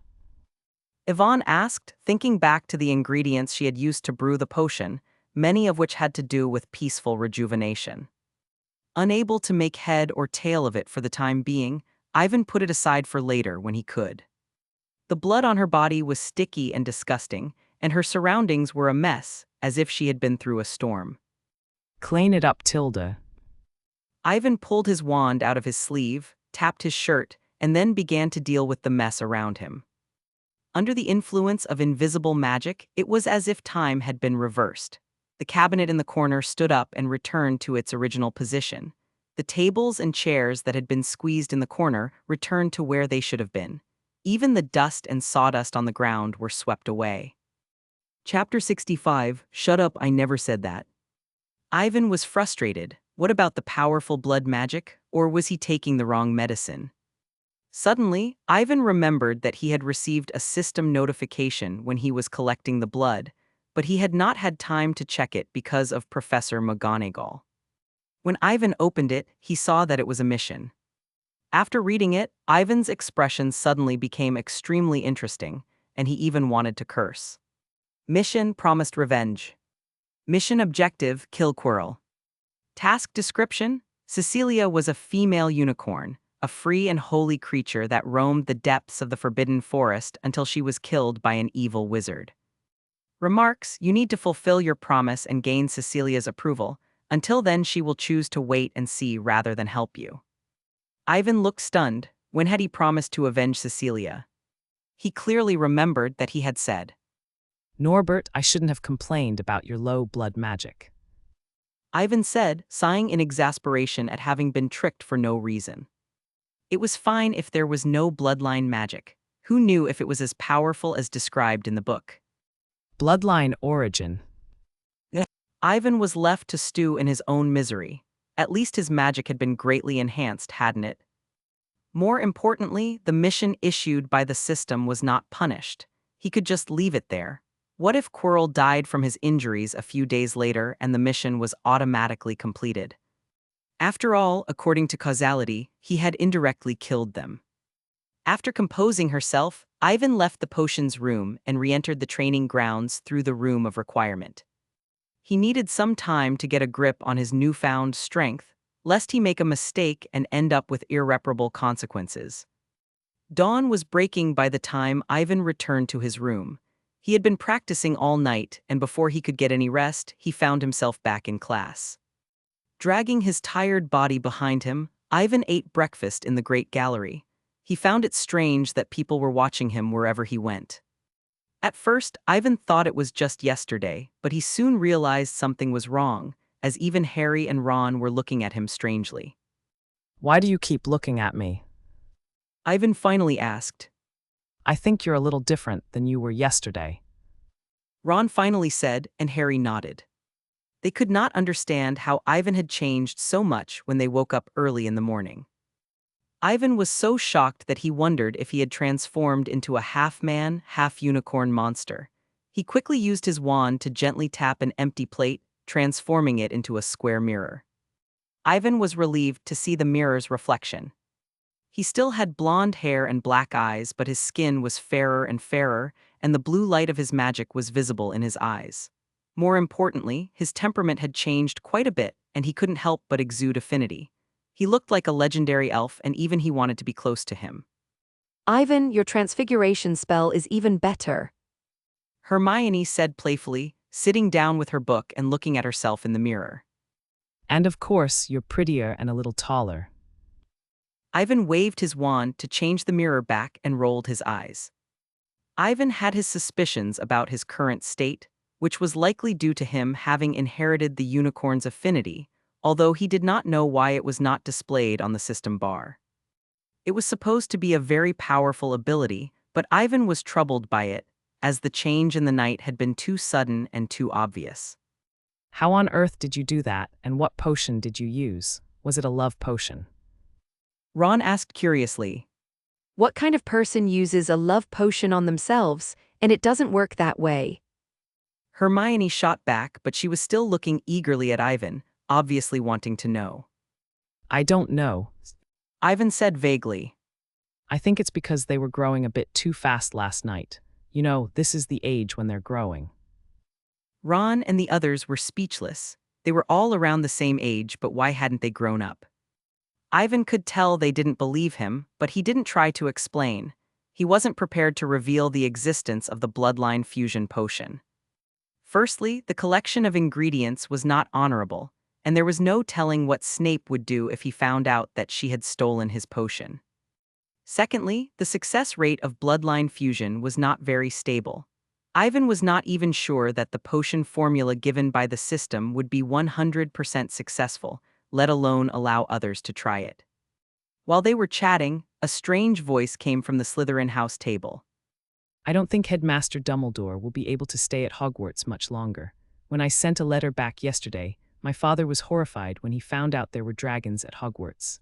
He told the Minister for Magic overnight that the investigating officers were supposed to arrive this evening. Ivan turned to see Malfoy, flaunting a letter in his hand. Malfoy. Harry slapped the table and stood up, wanting to punch him. Malfoy also noticed Harry at this point, and his lips curled into a sinister smile. Well, if it isn't Potter, when Headmaster Dumbledore is gone, there will be no one left to protect you. I didn't know your father was such a coward, Malfoy, but when he heard there was a dragon at Hogwarts, he got scared. You know, according to Seamus, I even rode it around in the sky twice. Ivan said mildly. Malfoy's face immediately turned red, and he instinctively wanted to curse, but for some reason, seeing Ivan's face made him want to praise him instead. My dad's worried about me, that's all. Chapter 66, Ron, you're such a smarty. Malfoy's strange behavior confused Harry and the others. Yvonne understood what was going on. She hadn't expected this affinity to work so well. She wondered if it would last forever. Ivan was not happy for long, as Malfoy's bad news made it clear that time was running out. What do we do now? The ministry will be here today. Where's Charlie? Hasn't he written back? Harry asked in an even more panicked voice, not caring that they were in the hall. Not yet. I don't know when Charlie's going to write. Ron suggested, equally anxious. Why don't we just hide Norbert? But Norbert is so big, there's nowhere to hide. Hermione said, frowning. Maybe we could put it in the lake. Ron said confidently. I mean, put a bamboo tube in Norbert's mouth so he won't drown. Ivan gave him a strange look. Ron, you are such a clever boy. Ron was right about one thing, though. If Charlie didn't arrive in time, they would have to hide Norbert. Given Norbert's size, sinking into the lake was also a possible option. If Dumbledore could cast a super-large bubble head charm and convince the Murlocs and a sleeping dragon to be neighbors for a few days. Since your Professor Quirrell is the prime suspect in the murder of the unicorn, the theft of the potion, and the attack on the gamekeeper, the Ministry of Magic has issued an arrest order, and I will temporarily take over the first to third-year defense against the dark arts classes. The sudden revelation caused an uproar among the young wizards. What? The murderer was Professor Quirrell? How could that be? Quirrell's reputation as a weak, good-natured wizard was such that many young wizards were unable to accept his sudden change in status. How could someone like that be a dark wizard? He was so scared he passed out at a Halloween feast. So I'm going to teach you your first lesson in defense against the dark arts, which is to not be fooled by the appearance of things, as many evil dark wizards are skilled at spinning lies. Snape said mercilessly, not caring if he was scaring the children's young minds. Several Gryffindors were scared out of their wits, as they used to think Quirrell was easy to bully and used to tease him in class. Harry, Ron, and Hermione were also surprised to hear this, but accepted it quickly, as they had sensed that something was amiss with Quirrell. Not to mention Ivan, who had always known Quirrell's personality, and was surprised at how quickly Dumbledore had convinced the Ministry to label Quirrell as the murderer, and wondered if they had found some crucial evidence in his office. Silence. The noise from the audience caused Snape to frown and raise his voice, interrupting the discussion. Now for our first lesson, pick up your books. Today we will be studying page 9, chapter 3. Snape paused as if suddenly remembering something. Also, I want to inform you that the first-year Transfiguration class has been cancelled. Hermione raised her hand high, wanting to ask why, but Snape scolded her mercilessly. Don't ask me why, it's not something you need to know. Ivan was pleased with the morning's lessons, as Snape was far more competent as a teacher than Bigelow. At the very least, he was genuinely teaching the subject, rather than reading it over and over again like Quirrell.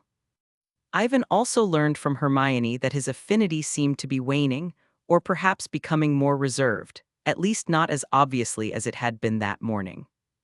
This was good news for Ivan, as while his previous talents were powerful, even Harry and Ron were able to detect them.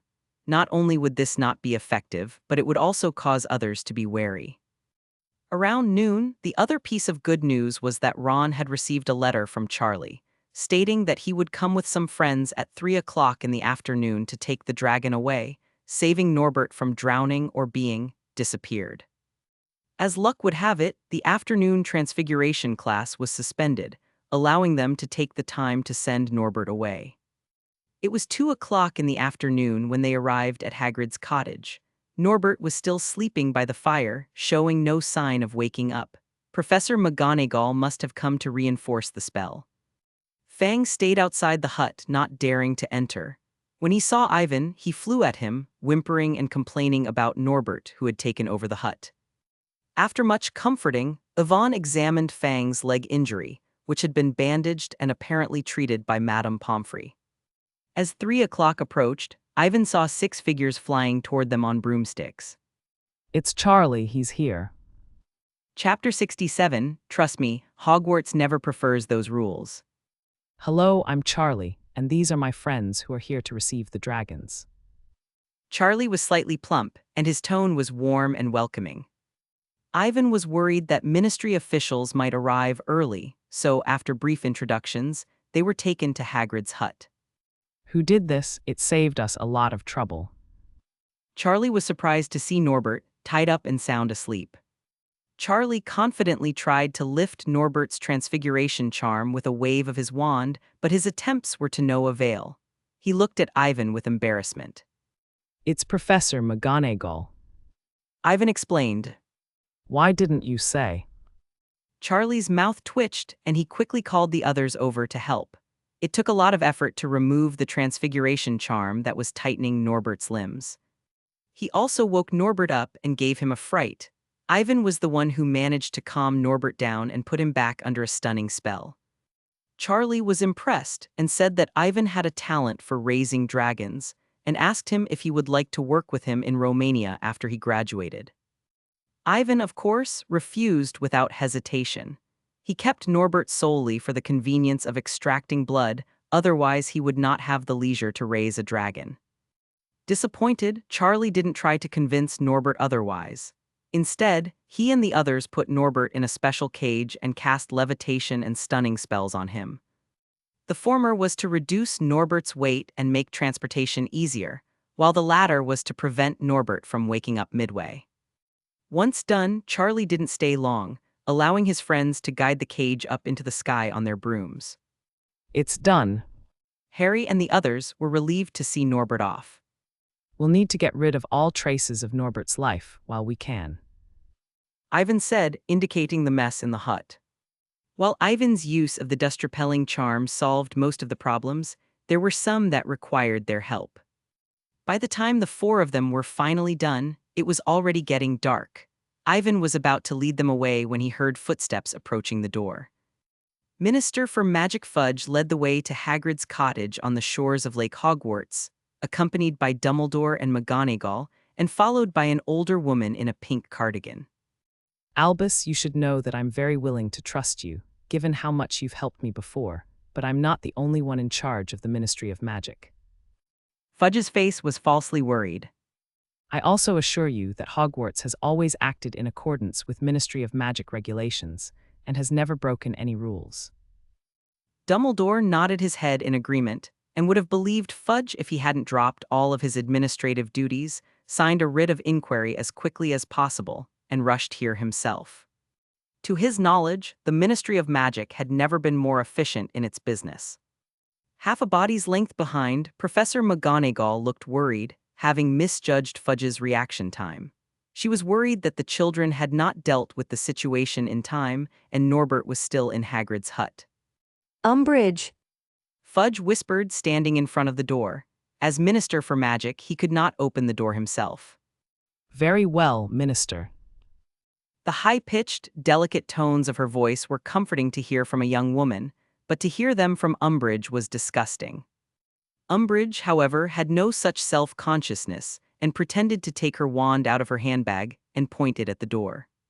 Elohimores. Umbridge flung the door open, causing Professor McGonagall's heart to jump out of her chest, which Fudge noticed with keen interest. However, to the disappointment of Fudge and Umbridge, the house was not what they had expected. It was just an ordinary, shabby wooden hut. Fudge would never have come to such a place. However, there was still something there, and Umbridge's gaze swept over Ivan and the others who were still in the hut. Albus, I thought you kept your students in the castle. Fudge said, turning to Dumbledore with interest. There are exceptions, are there not? Dumbledore's eyes lingered on Ivan's face for a moment, acutely aware of the change in him, but this was not the time to ask. Minister Fudge, how do you do? I'm Ivan Hales. It's a pleasure to meet you. Ivan bowed politely, and Fudge's good opinion of him was enhanced by his affinity. Of course, so am I. Fudge reached out to shake Ivan's hand, then turned to look at the others. His interest peaked when he saw the iconic scar on Harry's head. Potter, you're Harry Potter. Fudge stepped forward and stroked Harry's head affectionately, as if they were uncle and nephew. Uncomfortable, Harry tried to move away, but Fudge's large hand was too strong for him. I have to admit, you did something very good as a child. Fudge said wistfully. More men lost? The ministry must have been wiped out or surrendered, Ivan thought to himself. By the way, what are you doing here? Fudge asked curiously. Harry and Hermione were nonplussed, but Ivan did not panic, merely pointing to the dog. We're friends of Hagrid's, and since he's in the hospital, we were asked to look after Fang, in case he's not cared for and dies. Chapter 68, The Ministry's Routine Investigation. Luckily, Umbridge apparently fit the definition of a good dog, as she eagerly searched the cottage. She went out of her way to rummage through any place that might have left a mark, occasionally tapping her wand against the table and chairs, or sticking her nails into the sheets to see if there were any books underneath. Unfortunately, Ivan had cleaned up so thoroughly that she could never find them. You lot, if there's nothing else, get back to the castle. Professor McGonagall said, indicating that they should leave. Ivan nodded and started to leave, but Umbridge's voice interrupted him. Wait, Said Umbridge. Professor McGonagall frowned and said, Umbridge, as I recall, Dumbledore made it quite clear to you that the children didn't know much about what had happened. They just came back to inform me when they found a clue. But I think there might be something more to it. Umbridge stepped forward, her broad, flabby face so close to Ivan and the others that Ron, who was closest to her, could not help but take a few steps back. But Umbridge did not seem to mind and gave him a tired smile. As far as we know, a young wizard was seen riding a dragon yesterday. That's what Seamus said. Didn't you ask him at school? He's known for being an explosive wizard, and since he can't cast any spell without failing, Seamus might have been trying to make something up to get attention. Ivan said mildly. I'll certainly ask. Said Umbridge, her eyes boring into Ivan's face.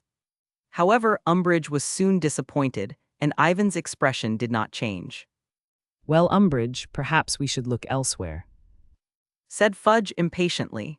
He had no interest in wasting time on some young wizard's tale. In fact, Fudge had little interest in the dragons. He had come in person to see if Dumbledore was up to something behind his back, and hoped to use it to undermine Dumbledore. Although he admitted that Dumbledore had helped him with some minor work while he was trying to secure the position of Minister for Magic, Fudge did not want to be in the position of the most powerful man in the wizarding community. This was something he would never tolerate. When Fudge first became Minister for Magic, he naively believed that Dumbledore was too old and would either go into hiding or die. However, several years later, Dumbledore was still alive and kicking, in better spirits than Fudge, and Fudge wondered if Dumbledore would still be his headmaster at Hogwarts when he died of old age. He was well aware that the greatest white wizard of the century had a close personal relationship with Nicholas Flamel, and had probably been drinking some sort of life-extending potion. Then I think we should go to the 4th floor of the castle, where some students have been warned not to go if they don't want to die a horrible death. Umbridge said, quickly coming up with an idea. Well, let's go there and see. Fudge's interest was piqued again. Fudge, do you think I would hide a dragon in the corridors of the castle? Dumbledore, who had been silent all this time, suddenly asked. Look, I'm just looking. Fudge noticed Dumbledore's eyes under his half-moon spectacles and felt a sudden panic, but he pretended to be calm, not wanting to show his fear. I've taken you to the scene of the accident as well. It was just an ordinary attack. Dumbledore said, his voice heavy. Hagrid was magically injured. There were signs of a fire charm at the site of the Great Fire, and the unicorn's death was due to a killing charm. Fudge said forcefully, feeling his authority being challenged like never before. Umbridge duly produced a warrant and presented it to Dumbledore. The Ministry of Magic can investigate, of course. There's nothing there to hide. Dumbledore softened his tone. Fudge was, after all, the Minister for Magic, and did not want to get on the wrong side of the ministry if he could help it. I also assure you this is the last place to search. Fudge said, backing down with equal relief. Dumbledore left the room without another word, his calm demeanor making Fudge wonder if he had been right to insist. Fudge soon regained his confidence, however, as Dumbledore's earlier reaction proved that he was hiding something from Umbridge. Understanding this, Umbridge turned to Ivan and the others with a tired smile. You'd better come along. I don't want to find out you're up to anything. Chapter 69, Don't worry, the professor should be fine. Ivan nodded nonchalantly. He had no intention of doing anything anyway. When they reached Hogwarts Castle, Dumbledore suddenly stopped and patted Harry on the shoulder. Go back to the dormitory. It's not convenient for you to be involved in what happens next. Fudge nodded. Since they were already here, he wasn't worried about Ivan and the others relaying the news. When they left, Ivan walked down the corridor to the Gryffindor house lounge, where Harry, Hermione, and Ron were sitting looking worried. What if Minister Fudge finds the three-headed dog locked up on the 4th floor? Professor Dumbledore won't be sacked, will he? Said Harry. Don't worry, the professor will manage on his own. Ivan said confidently. He didn't think Dumbledore was easy to deal with. Perhaps Dumbledore had come up with a solution during the confrontation with Fudge, or he would not have been so calm throughout the journey. But I don't think the professor is going to be able to cope on his own. Hermione suddenly stopped and looked over Harry's shoulder. What is it? Is there something on my face? Harry asked curiously. It's on his shoulder. I think there's writing on it. Ron said blankly. Ivan's mouth twitched as he read the words, which were composed of golden points of light. He wanted to pretend that he could not see them, but he was not alone. This must have been left by Professor Dumbledore. It says secret passage. Hermione said excitedly. Harry and Ron were also excited and felt they could do something about it. But where was this secret passage? Bewildered, the trio turned to Ivan. If it was a message from Dumbledore, it meant that someone knew about the secret passage. Yvonne wanted to say that she didn't know anything, but considering that she would be studying at Hogwarts for some time to come, she decided to get rid of the problem. You'd better be prepared for the difficult passages. Ivan said with a sigh, wondering how Dumbledore had guessed he knew about them. Ivan led them on a wild run, then stopped at a footpath on the 1st floor, where there was a statue of a sword-wielding soldier. Ivan tapped his wand lightly on the wall next to the statue, and the statue jerked its sword up, startling Ron, and then the stonework on the wall fell in, revealing a narrow passageway. It was a strange space with walls made of brick that extended in all directions. The walls seemed to be alive, moving, and growing. During the brief pause, the space leading to the left was completely swallowed up by the large amount of bricks, and Ivan pulled Hermione and the others away. To the right, the terrain got higher and higher, and the path behind them was blocked by new bricks. Ivan suddenly crashed into a gray wall, and Harry thought he had lost his mind. Come on, the trapdoor changes. Ivan's voice came from the other end, and Harry and the others realized that this was similar to the situation on platforms 9 3/4. Without hesitation, they crashed into the platform. Once inside, Harry felt as if he were passing through a wall of water, and Hermione, who was at the very back of the group, could feel the pressure building around her, slowly solidifying as if it were turning into a real wall. What if I hadn't got out in time? Hermione asked curiously. Then we won't see you. Ivan said sternly. Hermione was horrified, as were Harry and Ron, and they were about to swear to never enter these dangerous passages again when Ivan chuckled. I mean not for a while. You'll be transported somewhere in the castle. This was Hogwarts, and the traps and hidden doors were, of course, non-lethal. Otherwise, the school would have been closed long ago due to the number of suicidal young wizards and witches throughout history. Hermione scowled at Ivan, and if it weren't for the emergency, they would have joined forces to beat him up. Where are we? Harry looked around. The 4th floor, of course. Ivan said, leading the way to the forbidden corridor. The wooden door was still closed, but they both knew that a ferocious 3-headed dog was locked inside. Harry, do you still have the music box I gave you? Ivan asked, turning to look behind him. Of course, it was a wonderful gift.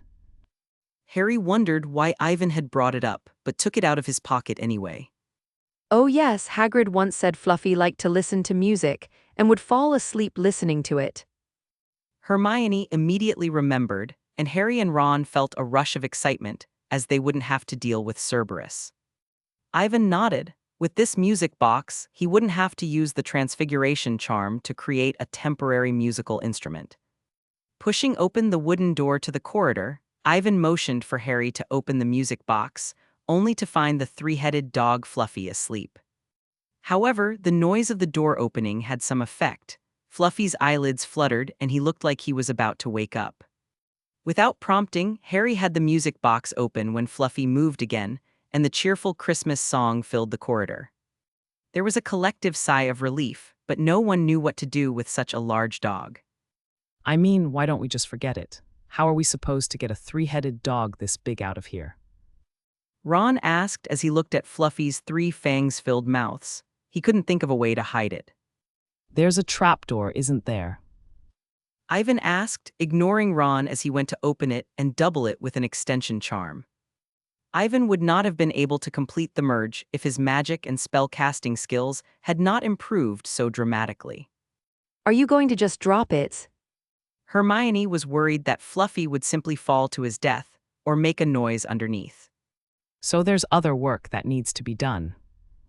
Chapter 74, 74 Let's Give Professor Dumbledore Some Fun 3 years ago. Chapter 70, Let's Give Professor Dumbledore Some Fun. Fluorescence.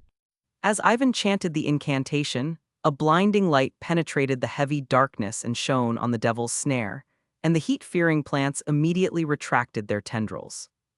The bottom was about 4 meters high, and after a quick assessment, Ivan asked Harry, Ron, and Hermione to help him lift Fluffy under a levitation charm. Harry also hung the music box on a chain around Fluffy's neck to prevent it from waking up. Fluffy was very tall, and even if the 4 of them used the levitation spell at the same time, they would not be able to keep it up. Fortunately, the music did not stop, and in the end, the group managed to get Fluffy down, and the previously dispersed devil's snare was closed again.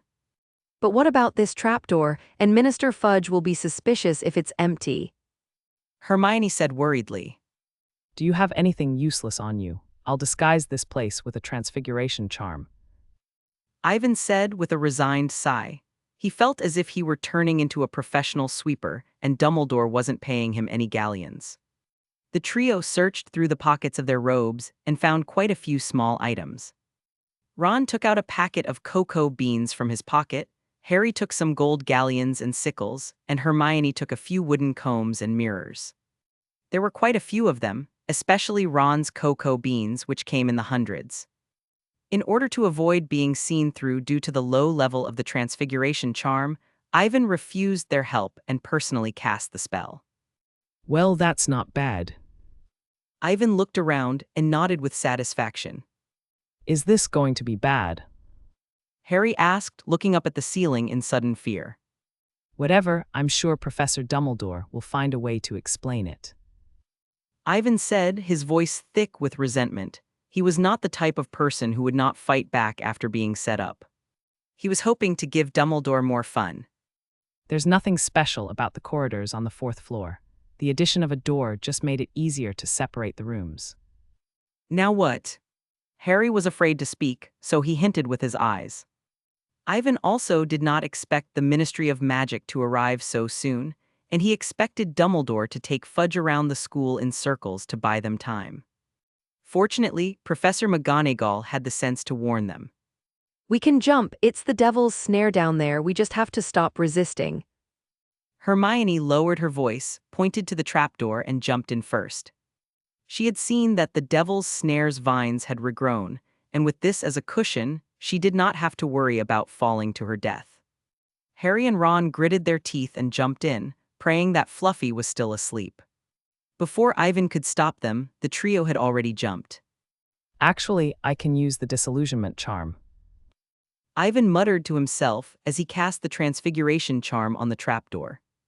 Just as the trapdoor was closing and merging with the floor, the wooden door was flung open, and Umbridge's hateful voice echoed down the corridor. I don't think so, maybe there's a secret somewhere.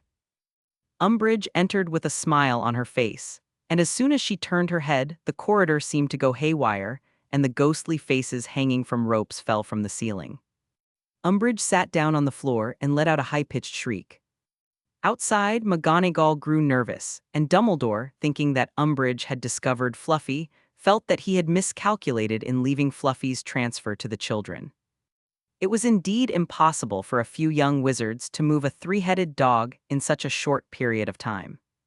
Once inside, however, Dumbledore realized that things were not as he had imagined. Rows of ghostly faces with different expressions were hanging from the ceiling in the corridor. McGonagall was momentarily taken aback and gave him a questioning look. Dumbledore gives a barely perceptible shake of his head, indicating that he, too, is unaware, and it seems that Ivan surprises him differently every time. Albus, what the hell is going on? Fudge asked, looking around the haunted house-like corridor with a most peculiar expression on his face. He had to wonder if Dumbledore was up to something dangerous behind his back, and Fudge was beginning to regret coming to the fourth floor. However, upon closer inspection, Fudge realized that they were not dark magic items, but rather ordinary masks. Dumbledore pondered this for a moment. He had not prepared for Ivan's little tricks, but it was clear that they would not stump him. Within seconds, Dumbledore was clapping his hands as if he had dementia and often forgot things. Dumbledore took a mask and put it on, a vampire mask with red paint on the corners of its mouth that looked vaguely like blood. It looks good, doesn't it? Dumbledore said. Severus. Professor McGonagall's mouth twitched. Dumbledore's reasoning was so casual, she did not believe he would do such a thing. Fudge dubiously picked up one of the masks and examined it. It was an intricately made, malevolent mask made of what appeared to be mahogany. Umbridge was now on her feet, having lost her mind after being publicly humiliated. Furious, she pulled out her wand and cast an incantation at the ghostly faces surrounding her. Appear. Chapter 71, Are you still going to look at that corridor? Umbridge's sudden spell casting took everyone by surprise. Professor McGonagall was even more shocked. She had previously guessed that Ivan had used a transfiguration charm to create these ghostly faces. If the apparition charm were to break on the spot, she would be finished. However, to both McGonagall and Fudge's surprise, the apparition charm did not work, and the grimace remained unchanged. That's impossible. Umbridge exclaimed, losing her composure. Dumbledore was not too surprised by this result, as when he first came into contact with the masks, he had a rough idea of Ivan's level of transfiguration. Unbeknownst to Dumbledore, Ivan happened to have magically analyzed a round mahogany table during the second outbreak of magic, and was extremely knowledgeable about wooden structures. Umbridge, on the other hand, was a high-ranking member of the Ministry of Magic, but she was too busy consolidating power and scheming over the years to cast spells at a high level, so much so that even the use of a revealing charm could not quickly dispel Ivan's wooden gargoyles. McGonagall was shocked into silence. She remembered that Ivan's transfiguration charm had not reached this level a few days ago.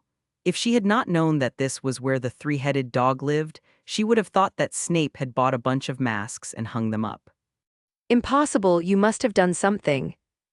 Umbridge exclaimed, glaring at Dumbledore, believing that he must have buried some secret in advance of his return. She could never be wrong. Are you questioning me? Dumbledore turned, the vampire mask still on his face.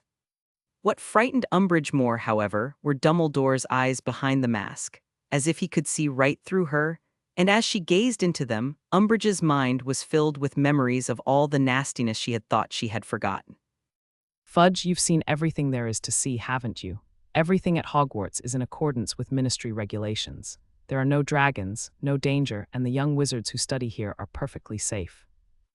Fudge looked uncertain, certain that Dumbledore was hiding something from him, but there was nothing he could do about it. Let's go, Umbridge. Fudge said to Umbridge, throwing the grimace aside. Perhaps you should visit Hogwarts more often. Dumbledore teased casually. No, there's a lot of ministry business to be dealt with. Fudge said grimly as he pushed the door open and left, Umbridge trailing behind him, unable to keep the smile off her face. Professor McGonagall was the last to close the wooden door when she caught a glimpse of the grimace Fudge had left in the corner. The grimace had been transformed into a small wooden comb, while the rest of the grimace had been transformed into small objects. McGonagall smiled and closed the door behind her. Wait, what's that noise? Fudge, who was at the front of the group, seemed to have heard something. He turned his head in confusion, but all he could see was the wooden door closing. Are you going to look at that corridor again? I think you could pick a mask as a souvenir. Dumbledore asked, taking the vampire mask out of his robes. Never mind. Fudge flared up at the sight of the mask, expecting to catch Dumbledore red-handed. Dumbledore nodded and slipped the mask back into his robes, and without the support of his magic, the vampire mask twisted back into place. It was a small, round mirror. Where are we? The Chamber of Secrets. I didn't know there was a place like this in the castle. Ron whispered, looking around.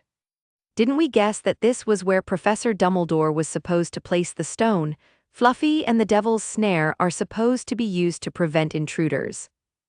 Hermione explained quietly. No, the Devil's Snare was designed by Professor Sprout to prevent you from falling to your deaths. Someone got here before us.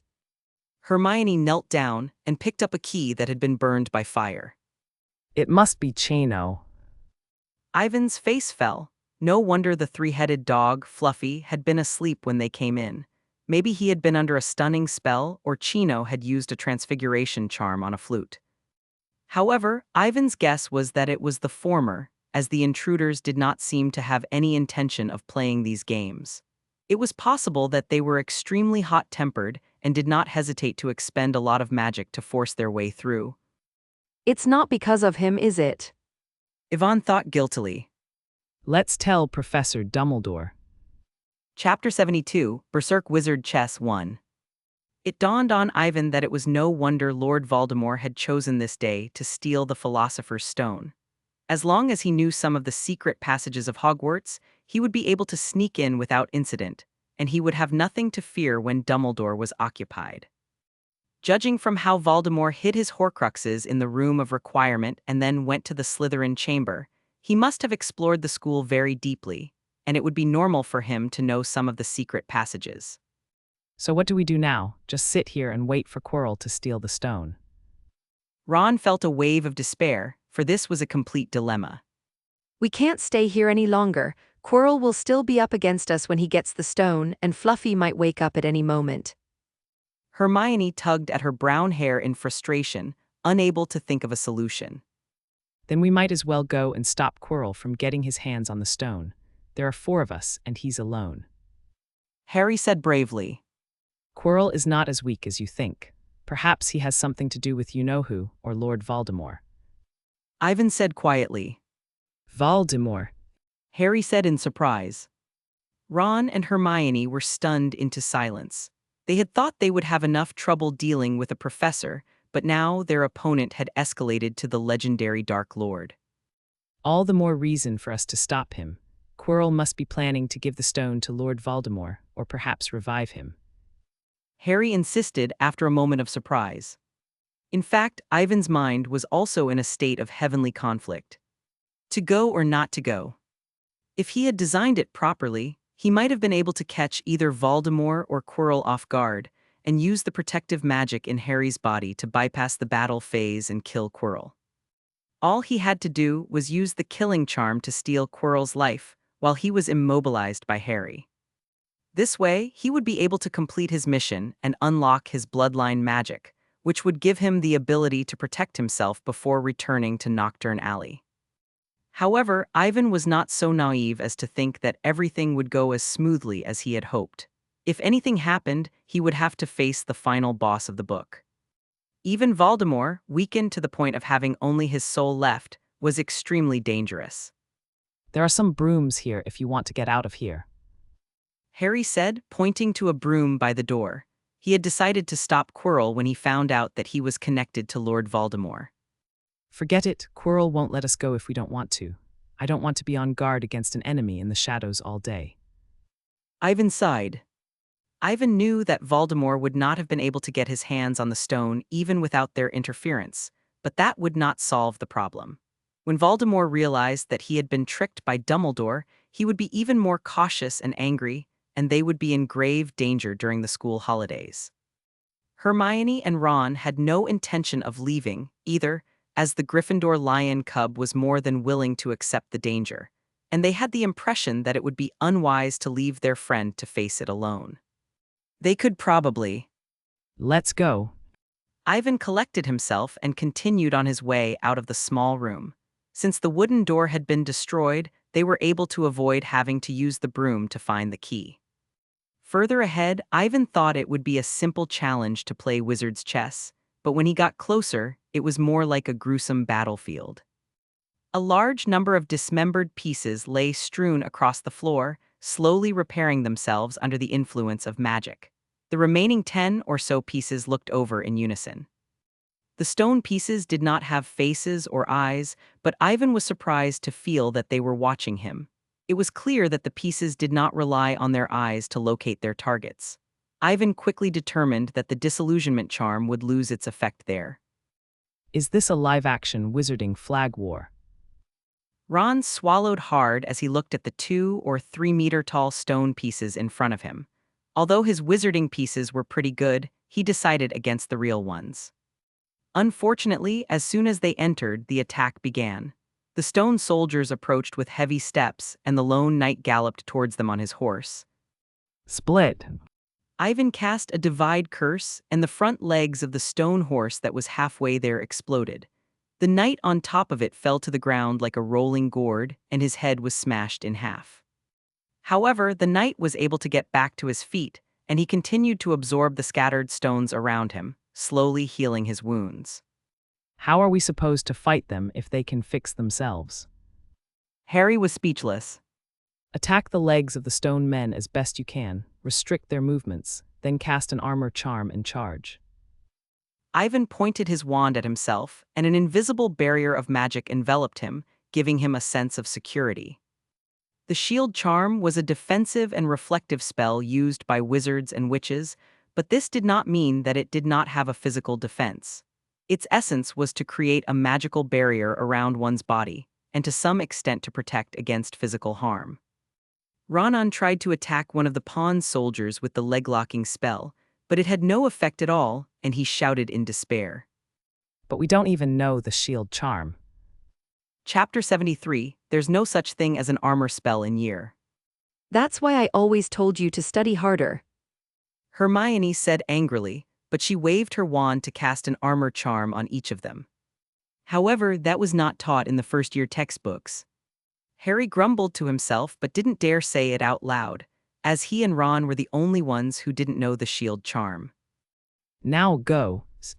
Ivan seized the opportunity to temporarily restrain the nearest stone men and took the lead. These enchanted pieces were not very fast, but there were many of them, and they were scattered all over the place, so that even Ivan, who was careful to avoid them, would have to touch a few. Fortunately, Ivan's wands were not decorative, and a few just the right number of obstacles and splinter spells could deal with the trouble, temporarily restricting the movements of the stone pieces. However, Harry's situation was much more exciting, as one of the stone golems almost managed to land a blow on him, but the shield charm managed to hold him back, allowing him to roll away from the attack. Hermione was quick-witted enough to stick close to Ivan from the start, and was able to take time off to use an impediment curse to shield Ron from the knight's attacks. The 4 of them ran out of the range of the board's magic, and the stone pieces stopped attacking, retracted their weapons, and returned to their original positions to be repaired. Everyone but Ivan broke out in a cold sweat. The experience of dancing on a knife's edge was too thrilling. Looking back, Ivan saw that he had arrived at a small platform with a black flame burning on the front seal. The ground around them was covered in intricate inscriptions, some of which Ivan had read in ancient magical texts but did not understand. When Hermione, Ron, and Harry came in from behind, purple flames rose up around them, sealing off the entrance and trapping them. It seemed the test here had not been spoiled by Quirrell, Ivan thought with relief or dismay. Hermione turned to look at the objects on the platform. There were 7 clear glass bottles with clear, multicolored liquids inside, and at the very front was a piece of parchment, which she read out loud. Danger in sight, safety behind. There are 2 of us who can help you. Drink them, one leads you forward. The other one sends you back where you came from. It's supposed to be logical reasoning. We don't have to use magic to crack it. Hermione said, sounding surprised, and then, as if she had just thought of something, she turned to him and said confidently, How about we compete to see who can solve it first? Why don't we just forget it? Ron looked at the long, headache-inducing riddle, his mind muddled, and Harry thought hard. Hermione did not expect either of them to be able to answer the question. 7 bottles, 3 poisons, 2 wines. The smallest bottle contains a potion that allows one to pass through the black flames, and the rightmost bottle allows one to return. Time was of the essence, and Ivan had no interest in playing riddles. After confirming that the parchment was as he had expected, he revealed the riddle. Hermione couldn't believe it. Ivan had only glanced at the parchment twice, and Hermione had immediately used the information Ivan had given her to reverse engineer the parchment, and the result was correct. But this is too soon. Anyway, Harry and I will go first. You can stay here. You'll be safe with the fire. Ivan said. How can you do that? Are you going to leave us behind? Hermione glared at Ivan. There's not enough potion in the bottle for all of us. Ivan said, pointing to the smallest bottle. I think I'll go alone. There should only be enough for one person. Harry said, snatching the potion bottle from them. Voldemort killed my parents, and I killed him when I was born. Voldemort would be the first one to kill me if he ever came back to life, so I had to stop him. And I might be able to beat him a second time, said Harry, touching the lightning scar on his forehead, so he was the only one who could not back down. Oh, come on, you don't even know how you defeated Lord Voldemort, do you? I do have an idea, and if it works, we should be safe. Ivan appreciates his courage, but given the fact that Quirrell's condition may have changed dramatically because of him, Ivan is not comfortable with Harry going in alone, especially when he wants to finish the job. But how are you going to get in? Harry asked, confused. I have my ways. Ivan took a bottle of fireproof from his wizarding robe and drank it. Ivan had not expected that this bottle of potion, which he had kept in the room of requirement, would come in handy. It can only be said that fate is fickle. What did you drink? Hermione asked. It's a fireproof potion, homemade. It should be quite effective and last for a few minutes. Ivan closed his eyes and felt his body. It was cold, but it didn't affect his movements. It's obviously more than one person's weight. Hermione scowled at Ivan. I'm sorry, but there's nothing left now. I'll be more careful next time. Ivan smiled and turned the bottle upside down. He had drunk all of the fireproofing potion. He did not want to have to protect Hermione and Ron while fighting against Quirrell or Lord Voldemort, as that would change the strategy from trying to clear the Nightmare Dungeon to trying to clear the real Hell Dungeon. Hermione took a few steps forward, her lips trembling, her fists clenched, and tried to punch Ivan in the face. In the end, however, Hermione decided against it and threw her arms around him. You have to protect yourself before I come back. Hermione clung to Ivan for several long seconds before letting go, her face red with embarrassment. But she wasn't going to just sit around and wait. Come on, let's go find Professor Dumbledore. Hermione yelled as she grabbed Ron by the collar and dragged him out of the room. But what about those stone men out there? Ron shouted as he was dragged along. In the distance, Hermione's voice rose in exasperation. By breaking them all with magic, of course. Chapter 74, What is using your hands to smear your face? Ivan's mouth fell open as he watched the pair disappear into the flames. Because they had to go through the rampaging pawns to get back, it was a difficult journey for the 4 of them, let alone Hermione and Ron.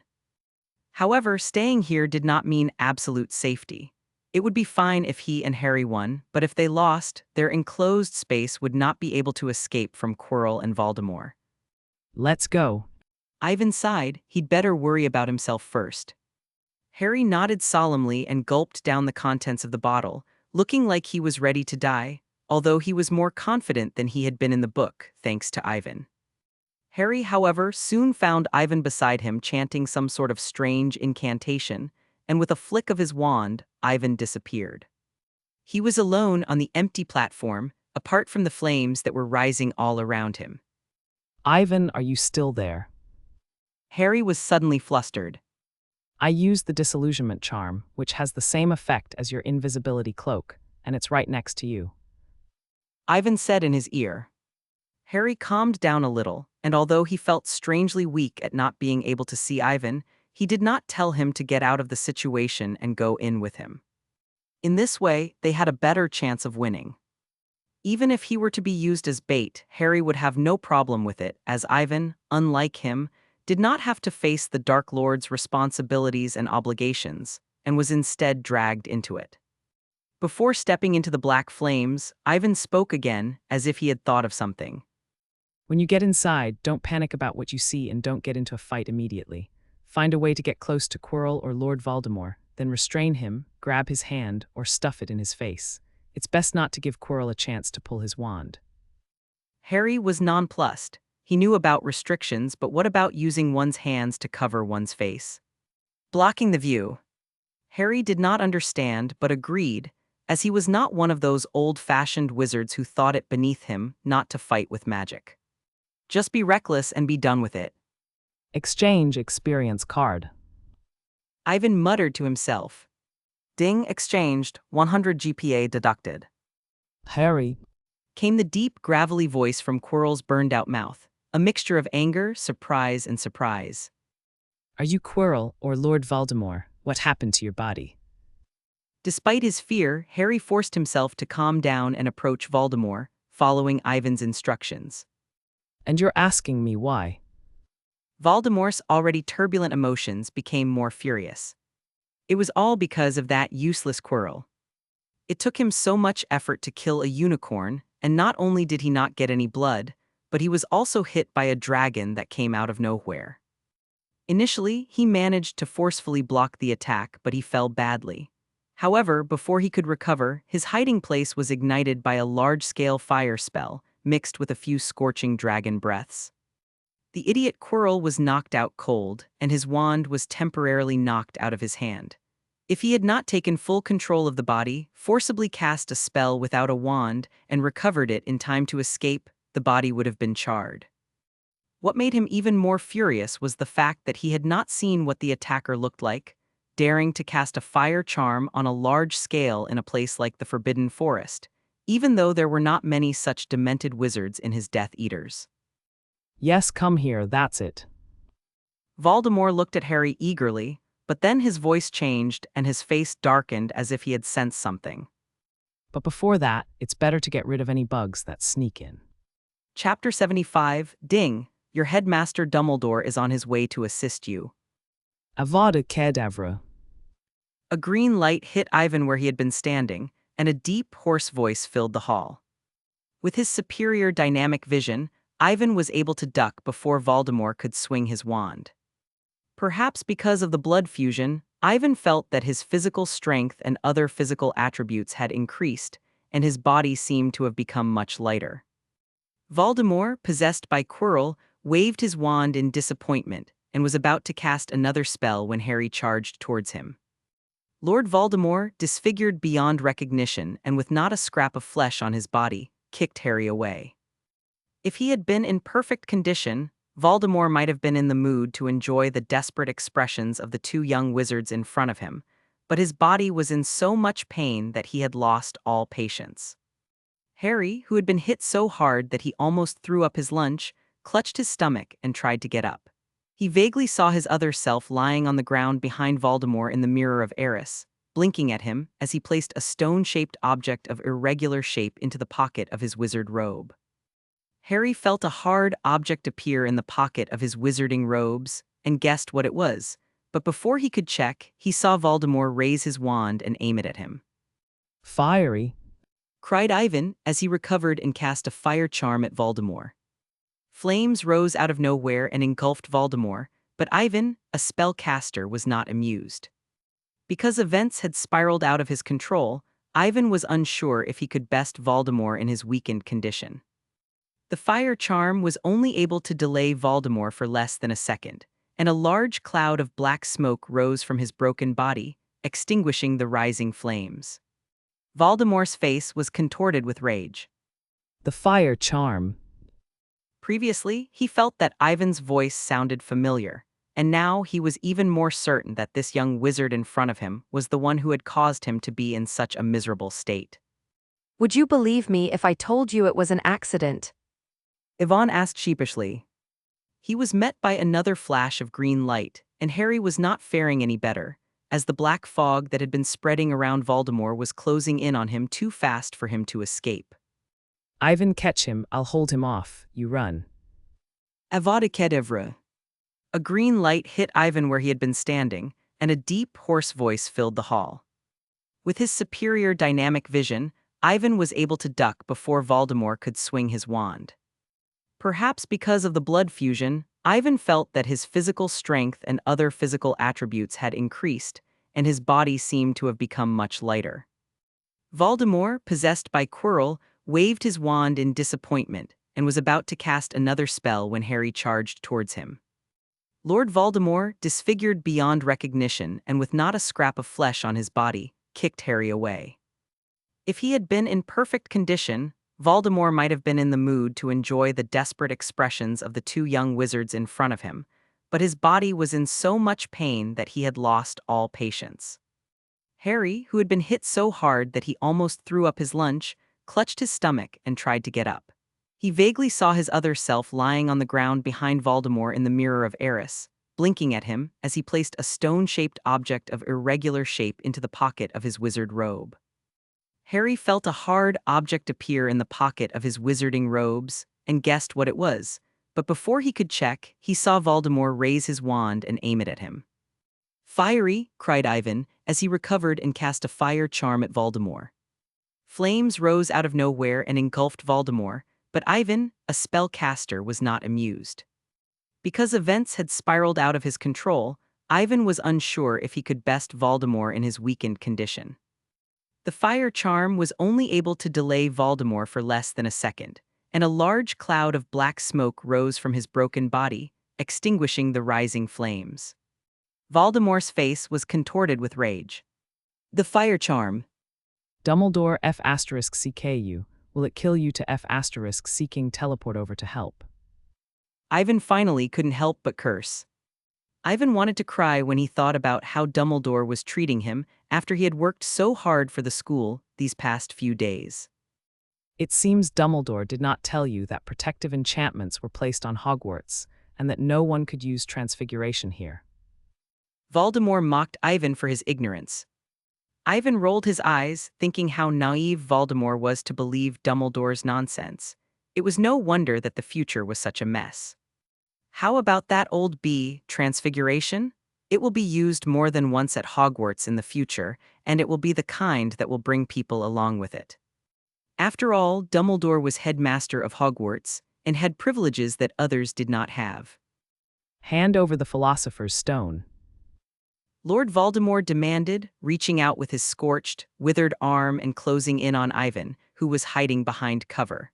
The 5 fingers on his palm were covered with a thin film of skin that connected to the bone.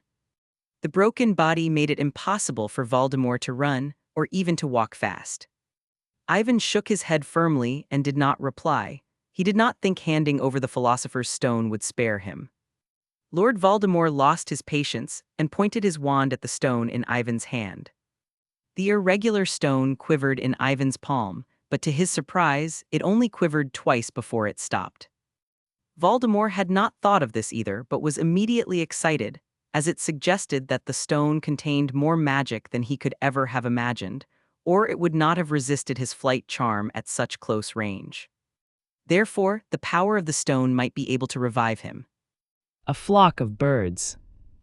Chapter 76, Reversal Unicorn's Shadow. In an instant, the malicious fire transformed into a snake and slithered towards Ivan. Ivan, who had read the original book, knew the power of the fierce fire very well. It could even destroy a Horcrux. The fireproof potion he drank could not resist such a flame. Here's the stone, catch. As they were about to touch it, Ivan shouted and made as if to throw the stone into the fire serpent's mouth. No.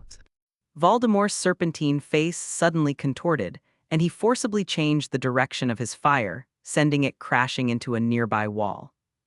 Ivan glanced at the rapidly melting masonry on the wall and swallowed, then stole a glance at the support clock. Only 20 seconds had passed. This was the first time Ivan felt that 5 minutes passed so slowly, but he still tightened his grip on the stone. Is that all you're good for, hiding? Roared Lord Voldemort fretfully, and he struck again, this time with such force that the pillar Ivan was leaning on exploded in two. Due to Lord Voldemort's lack of mobility, Ivan was jumping up and down in the spacious room, occasionally altering the grounds with transfiguration charms or harassing Lord Voldemort with fire charms, 10,000 shots, etc. Voldemort, who was so angry that his body was about to collapse, could no longer hold back. In the distance, Ivan could clearly see the flesh on Voldemort's charred face shrivel up, and then a large amount of black mist poured out of his broken body and spread towards Ivan. Obstacles. Ivan tried to create magical barriers in front of him, but the black fog was closing in from all sides, and burning it with fire spells did not work. Ivan managed to cast an armor charm on himself before he was completely surrounded, but the black mist instantly broke through. Ivan didn't know what the black mist was made of, but as it enveloped him, he felt all kinds of negative emotions surge into his mind. What was worse was that the black mist quickly seeped into his body through his nose, mouth, and pores. The bone-chilling cold spread through Ivan's body, and he felt as if all the heat and life force in his body were being sucked out of him by the black fog. Even his mind, which was racing, was slowly falling into paralysis. The pendant hanging around Ivan's neck gave off a faint glow, allowing him to remain conscious in the black mist. However, this protection was not infinite. As time passed, cracks began to appear in the middle of the pendant. Bloodline awakening. After the black fog was completely dispersed, Voldemort, as a spellcaster, fell into a daze. No. Voldemort retorted. Bloodline awakening was the ability of a member of an ancient wizarding family to break through a certain threshold in their cultivation, or to activate a special bloodline hidden within their body, in conjunction with their own abilities. However, the power of these bloodlines was not as strong as before after many iterations. It was hard to say how much their power had improved. It was almost impossible for someone like Ivan to infuse the power of a magical creature into a spell. Not to mention, the unicorn in front of him was extremely familiar to him. Voldemort was certain that it was the same unicorn that Quirrell had killed earlier. Now that it had appeared before him in such a state, there was only one possibility. This young first-year wizard in front of him had completed the most dangerous experiment in the wizarding world, the blood fusion experiment, and survived, stealing a portion of his power. Ivan, however, took advantage of Voldemort's bewilderment and quickly familiarized himself with his powers. He had the distinct feeling that his vision had suddenly been split in two, one through his own eyes, the other through the unicorn's eyes, and that his brain was controlling two bodies. From now on, the offensive and defensive positions have been reversed. Chapter 77, I Know Many Tricks. Foolish. Lord Voldemort laughed at Ivan's comment, admitting that it was impressive that the young wizard in front of him was capable of such a feat, but trying to make up for the difference in strength with just that. Are you kidding? Ivan ignored Voldemort's taunts and tried to steer his unicorn towards him. As the white light soared through the air, Cecilia moved as fast as a bolt of white lightning. 10,000 hits! Voldemort raised his wand high, and hundreds of rocks rose into the air. As the wand fell, these rocks of different sizes tore through the air and crashed down. The same 10,000 bullets were fired at once, but in Voldemort's hands, they were several times more powerful than Ivan's. And this was under the condition that Voldemort was so weak that he barely had any strength left. You deserve to die. Voldemort had lost his mind after being tortured by a mere first-year wizard. He raised his hand and cast the Avada Kedavra that he was best at. A brilliant green light went straight through the white light and shadow in front of him until Ivan himself was gone. Unfortunately, this particular spell was the easiest for Ivan to deal with, as he only needed to get back behind cover. To prevent Lord Voldemort from attacking indiscriminately with a large-scale charm, Ivan manipulated the unicorn's shadow into attacking again. It was the same routine, The unicorn transformed into a beam of light, and all of Voldemort's magic was useless against it. Only the mysterious black mist could stop it. Sensing this, Voldemort also began to fight with his life on the line. The black fog that was originally used to defend his body surged out, vaguely forming a long and narrow snake shadow. Under the entanglement, the white shadow could not approach for a while. Seeing that Voldemort was about to deal with him, Ivan knew that the situation was not good. He took out 2 round objects from his robes and threw them forward. Split. Voldemort did not have the courage to let the creature get close. He cast a splinter curse and blasted the 2 round objects apart. However, to Voldemort's surprise, the 2 objects exploded with a thick, yellow liquid in them, which then rained down on him, some on his head and clothes. Voldemort was worried that the liquid might be a poison that could corrode the human body, but he soon discovered that he did not feel any discomfort. It was just that the smell was shockingly bad. Do you only know these disgusting little tricks? Lord Voldemort raged, and the serpent that was restraining the unicorn's shadow almost disintegrated. I have a lot of tricks up my sleeve. Why don't you try this one? Ivan noticed this and decided to try harder. He tapped his wand and a purple light shot out, hitting Voldemort, who could not move without the protection of the black mist. Fear descends. At the height of his rage, Voldemort instantly experienced fear, for he found that his body, which was barely supported by his magic, could no longer withstand the pressure, and his palms began to shrivel and age, his skin and bones cracking and collapsing. What magic is this? Chapter 78, Are My Hands Poisonous? Since ordinary means could not kill Voldemort, Ivan was prepared to try it with a fierce fire. He did not believe that the fire that claimed to be able to burn everything and never go out could not destroy this body. No. Voldemort shouted at the top of his lungs, apparently having sensed this, and would have been destroyed if he had been pushed into the flames. His body, which had been drained of life force, could no longer squeeze out any potential, so Voldemort had no choice but to use one hand in exchange for a certain amount of strength to protect himself. As his left arm exploded and his flesh was devoured by magic, more black mist poured out of Voldemort's body, corroding the unicorn's shadow that was made of magic. Voldemort pushed himself up with his only hand and picked up the wand from the floor. The corners of his 2 superimposed faces cracked, and his hideous laughter echoed through the vast space. Harry, don't play dead. Get up and put it in his face. Ivan shouted at Harry, who was lying dead on the ground not far from Voldemort, his eyes tightly shut. During the previous stalemate, when Ivan's magic was about to run out, he was keenly aware that Harry's body seemed to have moved, so he promptly changed his mind about competing with Voldemort in terms of mana consumption. Because Ivan knew very well that the black mist might kill him, but never Harry. As Voldemort watched in disbelief, Harry Potter, who should have been dead to him, leapt to his feet and flew at him. In fact, Harry was not lying on the ground, pretending to be dead, as Yvonne had expected. After inhaling a large amount of the black mist, Harry was certain that he would die and fell into a temporary coma, but something inside him seemed to be protecting him from the black mist. It wasn't until Voldemort retrieved all of the black mist and focused on dealing with Ivan that the power that protected him gradually allowed him to regain consciousness and mobility. However, his body was still somewhat numb and he could barely keep his eyes open. However, Harry knew very well that the battle was at its most critical point, so he ignored his own weakness and forced himself to get up and place his hands on Voldemort's grotesque snake face, as Ivan had instructed. The withered snake face was like a piece of rag, with some sort of slippery yellow liquid on it. Shatter. Ivan gathered the last of his magic and aimed his wand at Voldemort's crumbling form. Curse all. The black flames that had been blocking the door were now dying out, and this magical force was spreading into the wide interior room. The fire, which was said to never go out, could not escape its fate of vanishing under this power.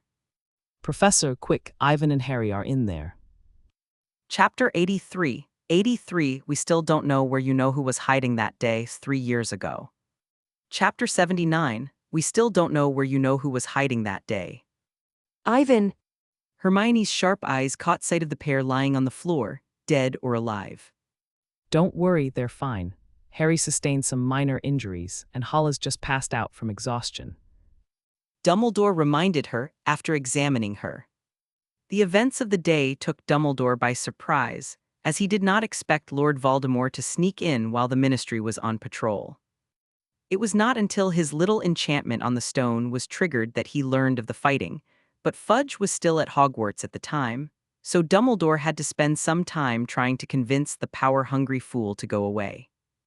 As they approached the Mirror of Eris, Dumbledore looked at the ruined wizard's robe on the floor and gently lifted it with his wand, causing the ashes beneath to scatter in the wind.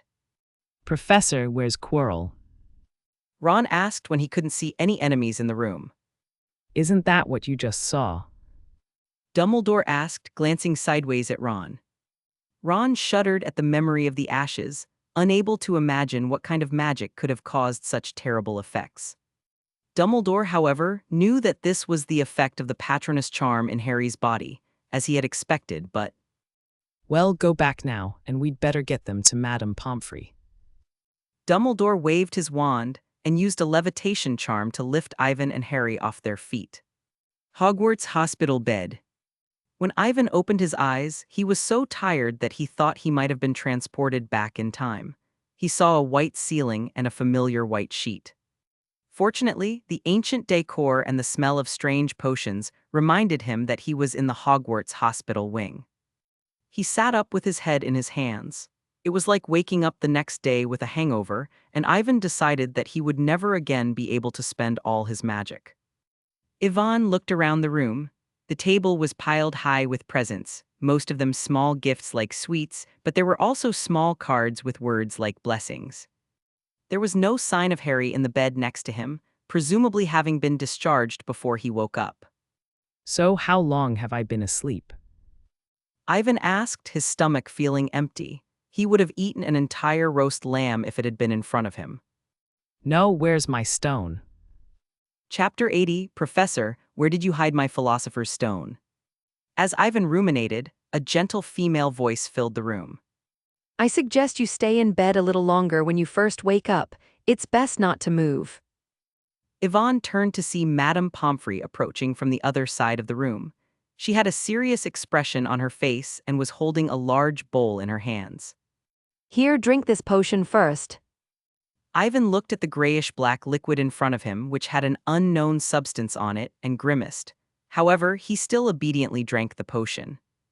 Potions in the wizarding world do not taste good at all, which may have something to do with those strange potion ingredients.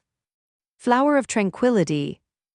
With her fourth-level knowledge of potions, Ivan was able to identify most of the ingredients in the grayish-black soup. They both speed up the recovery of magic and calm the mind. Well said, that's basically it, except for the black bat's tail and a bit of snail slime. Unfortunately, I'm not a professor, so I can't give you extra points. Madame Pomfrey hadn't expected Ivan to be so good at potions. Although she didn't recognize all of them, it was good enough. Ivan's face fell when he heard that there was snail slime in the ingredients, and he almost vomited the medicine he had drunk. You'll need to rest for a few days, so you'll need to drink it twice a day. Madame Pomfrey said, ignoring Ivan's discomfort. Besides, how on earth did you manage to drain all your magic? Madame Pomfrey asked, looking at Ivan with displeasure. It's a good thing Albus got you here in time, or you might have ended up a squib. It's that bad, then there won't be any side effects, right? Ivan asked, ignoring the fact that the potion was disgusting. Not this time, but I hope it will not happen again. Madame Pomfrey said sternly. Ivan nodded like a chicken pecking at rice. Whether this was an exaggeration or true, he did not know, but he dared not try again. In fact, if he hadn't tried to steal someone's life, he wouldn't have drained all his magic power. Madame Pomfrey prattled on about a lot of things to take note of, told Ivan to get more rest, and then took the empty bowl away, muttering about how he had ended up like this at Hogwarts. Save. Ivan's mouth twitched. He had seen or dealt with trolls, dragons, unicorns, and even the Dark Lord at Hogwarts over the course of the year. How could this be considered safe?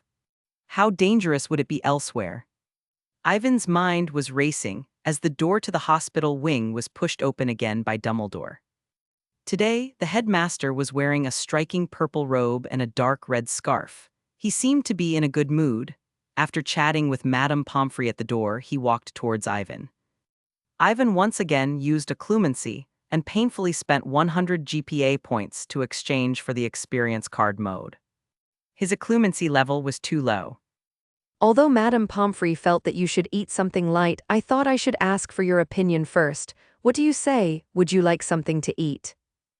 Dumbledore was as elegant as a restaurant waiter. A roast lamb with extra cumin, Said Ivan. Dumbledore paused, wanting to say that it was too greasy, but considering what he had said, he could only wave his wand helplessly to fulfill Ivan's wishes. An entire lamb, roasted till it was golden and shiny, was spread with cumin, scallions, peppercorns, and a bit of sesame seeds on the table, and was served with sweetened drinks such as cornflakes, apple cakes, and lemon juice. Given that you've been unconscious for 2 days, I think you'd better eat something else to fill your stomach, or Madame Pomfrey won't let me in again if you eat something bad. Dumbledore sat down on the edge of the bed. 2 days in a coma, then why am I not starving to death? The thought crossed Ivan's mind, but he quickly dismissed it. After being hungry for so long, Ivan ate a few pieces of apple pie and drank some lemon juice. Then he took a knife and fork, cut a piece of lamb and put it in his mouth. It had to be said that the house elves at Hogwarts were quite skilled. The skin of the lamb was roasted until it was brown and crispy, but the meat inside was extremely tender. The taste of the sauce seemed to seep into the meat, dispelling the fishy smell of the lamb itself. Professor, where's my stone? I had to take it from the snake-faced wizard. Did you put it there? Chapter 85, 85 I didn't expect you to be such a professor, 3 years ago. Chapter 81, I didn't expect you to be such a professor. The stone belonged to a good friend of mine, Nicholas Flamel, who had received word that Voldemort might be after it, and asked me to protect it on his behalf. The stone belonged to a good friend of mine, Nicholas Flamel, who had received word that Voldemort might be after it, and asked me to protect it on his behalf. This was why I brought the stone to the school and placed it in the Mirror of Eris. Dumbledore had to explain the origin of the stone to Ivan, in case he was still thinking about it. At the same time, Dumbledore revealed that he had obtained the consent of Nicholas Flamel to destroy the stone, in an attempt to stifle Ivan's unrealistic hopes. Despite knowing this outcome, Ivan still found it a pity. In her previous life, she did not think much of the Philosopher's Stone when she read about it, but now that she was in its presence, she realized how tempting it was to be rich and to live forever. This is the ultimate dream of the absolute majority. Dumbledore saw the disappointment in Ivan's eyes and had to remind him. It may be hard for a young wizard like you to understand, but there are many more things in the world that are more precious than wealth and life. For example, the courage to take risks for your friends, or the wisdom shown in times of danger, are the real treasures. The stone belonged to a good friend of mine, Nicholas Flamel, who had received word that Voldemort might be after it, and asked me to protect it on his behalf. This was why I brought the stone to the school and placed it in the Mirror of Eris. Dumbledore had to explain the origin of the stone to Ivan, in case he was still thinking about it. At the same time, Dumbledore revealed that he had obtained the consent of Nicholas Flamel to destroy the stone, in an attempt to stifle Ivan's unrealistic hopes. Despite knowing this outcome, Ivan still found it a pity. In her previous life, she did not think much of the Philosopher's Stone when she read about it, but now that she was in its presence, she realized how tempting it was to be rich and to live forever. This is the ultimate dream of the absolute majority. Dumbledore saw the disappointment in Ivan's eyes and had to remind him. It may be hard for a young wizard like you to understand, but there are many more things in the world that are more precious than wealth and life. For example, the courage to take risks for your friends or the wisdom shown in times of danger are the real treasures. By contrast, while the stone is powerful, it is not without limits, just as we cannot create things out of thin air. Dumbledore's blue eyes under his half-moon spectacles are fixed squarely on Ivan, and he sees many rare qualities in Ivan's recent actions. He had seen so many gifted wizards, obsessed with power, wealth, power, immortality, Grindelwald, Tom Riddle. Can you give me something more solid than bonus points? Besides, who else could have spread the news? Ivan, well aware of Dumbledore's attempts to boost Harry's reputation, would not bat an eye if given dozens or hundreds of points and would simply drag him along. Well, now that we've had our fun, it's time to talk about something else. Said Dumbledore, changing the subject with a laugh. You know, 2 days ago, when Miss Granger and Mr. Weasley suddenly ran up to me, out of breath, and asked me to hurry to the trapdoor to rescue you and Harry, I was horrified.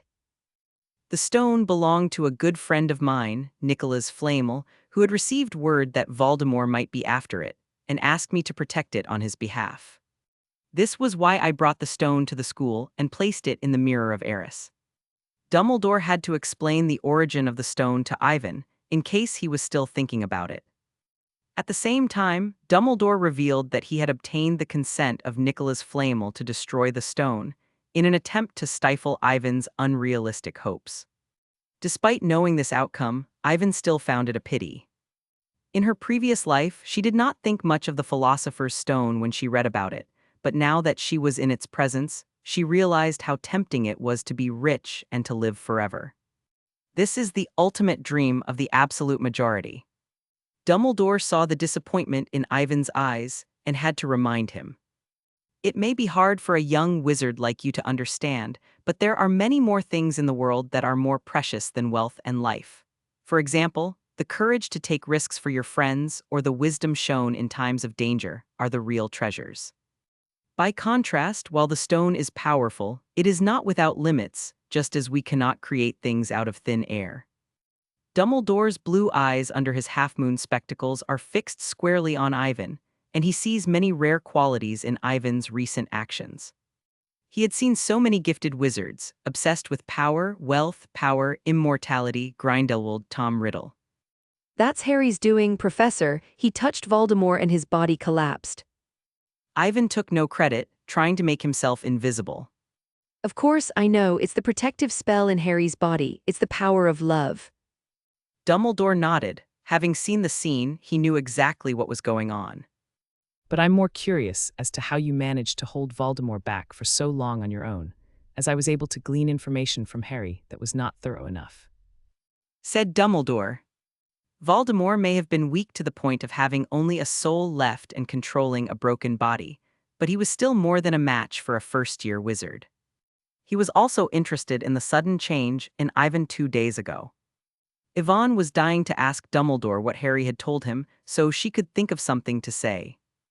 Professor, have you ever experienced the feeling of suddenly being able to do anything, as if you could perform all kinds of charms without a wand or spell, within the range of your magic? Is that what you mean? Dumbledore asked, placing his empty left hand gently on top of a white porcelain cup.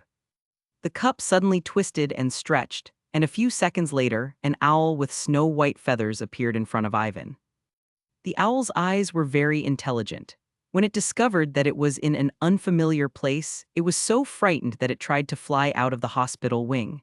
However, it crashed into the glass and fell to the ground, flapping its wings. Ivan was speechless. He could tell that this was no ordinary transfiguration charm, otherwise the owl would have been reduced to a cup when it hit the glass. Dumbledore's tactic, while somewhat different from his long-range transfiguration charm during a magical outburst, worked the same way. Similarly, without having to wave a wand or cast a spell, one could perform a high-end biological transformation with their magic alone. He had initially wondered if he would be able to challenge Dumbledore in such a magical state. He had not expected Dumbledore to be able to do so. Now that he thought about it, he had been too arrogant. It's just a trick, not much use in actual combat. Dumbledore explained, seeing Ivan's surprised expression. You call that a trick? Chapter 82, What's Wrong with Having Horns? They're Still Horses. Ivan was somewhat surprised by Dumbledore's display of power, but after a moment of surprise, he simply explained how his second burst of magic had caused him to go into a state of near-universal magic, causing his powers to soar. This increase in strength was an important factor in keeping Voldemort in check. Ivan hesitated to tell her that he had fused with unicorn blood. This was not something that could not be said at all.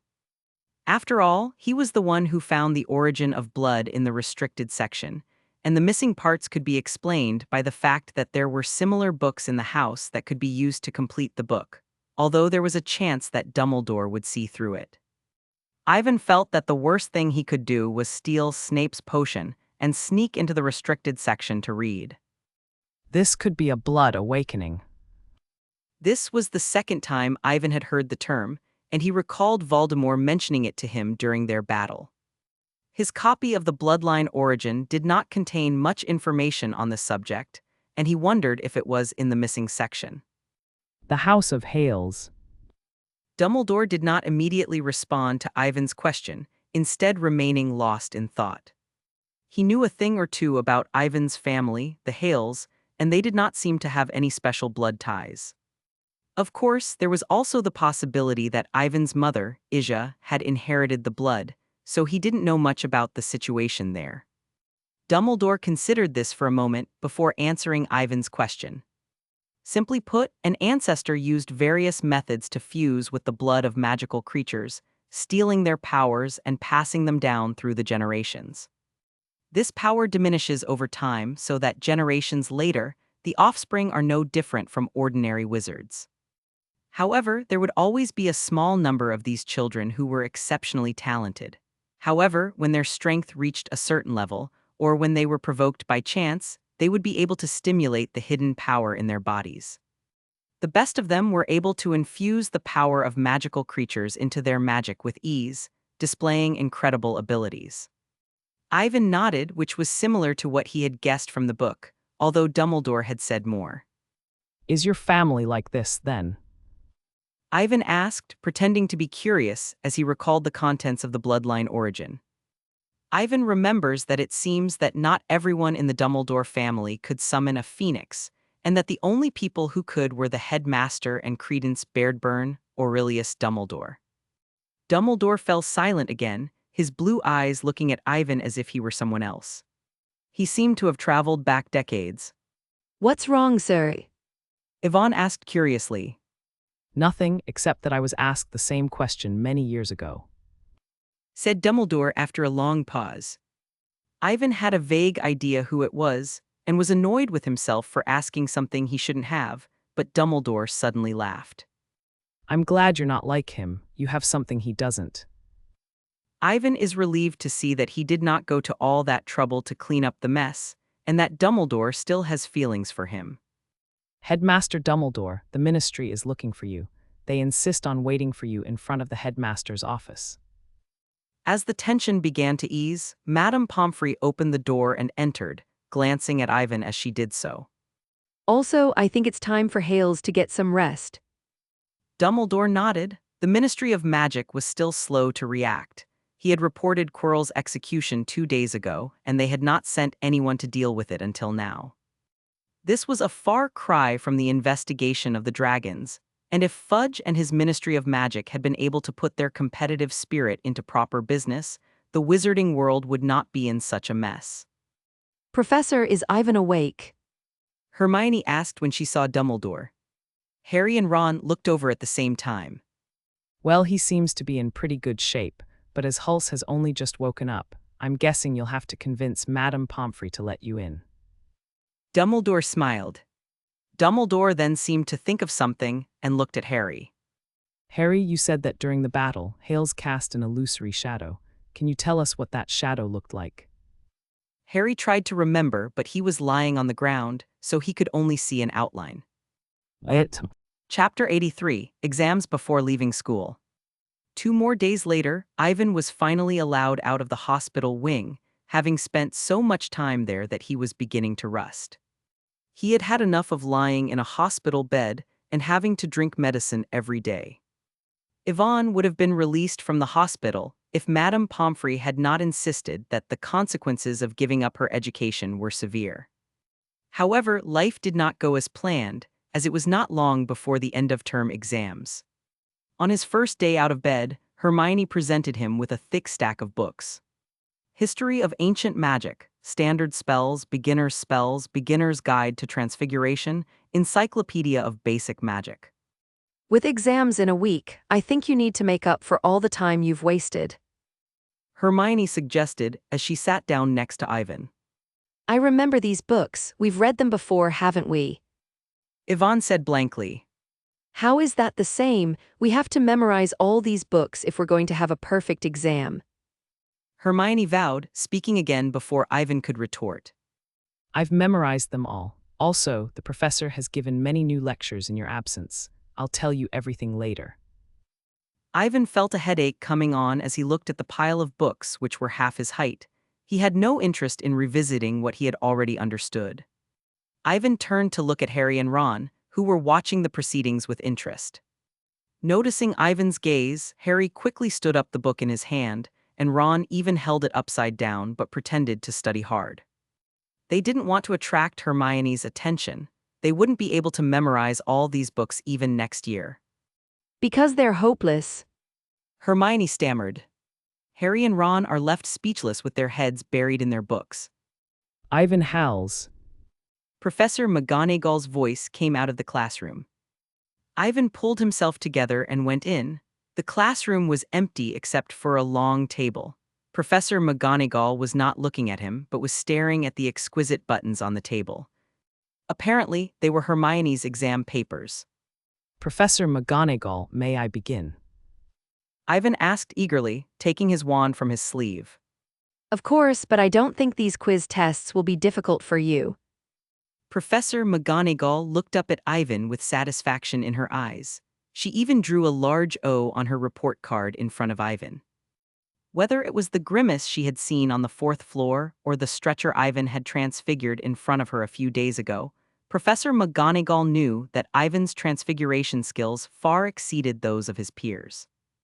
To put it bluntly, the exam was meant to let the professors know if their students were up to standard, and it was clear that the exam would not test Ivan's true abilities. So I don't have to take the exam. Yvonne wondered. No, I have another subject for you. How about trying to make objects come alive? You can change into anything.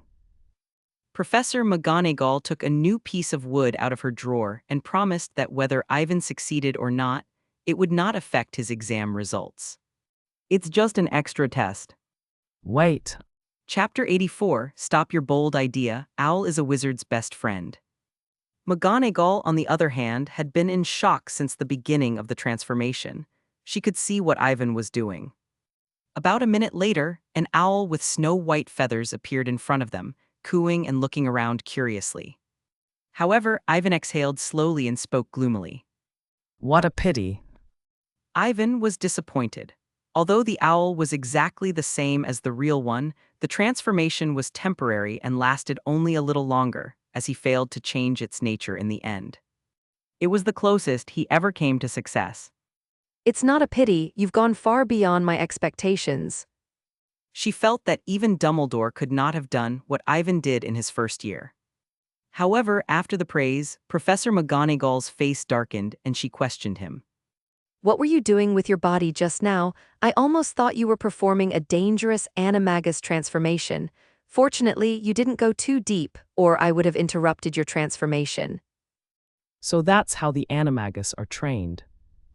Ivan asked, his eyes lighting up. He thought he had found a way to quickly improve his transfiguration. If he could learn the animagus, he should be able to improve his transfiguration significantly. Professor McGonagall was speechless and regretted her slip of the tongue, but since she had said it, she went on to remind him. Animagus is an extremely advanced transfiguration charm, and you would do well not to attempt it alone, as the consequences would be disastrous if you failed. If you're really interested, I can give you a few pointers when you come back next term.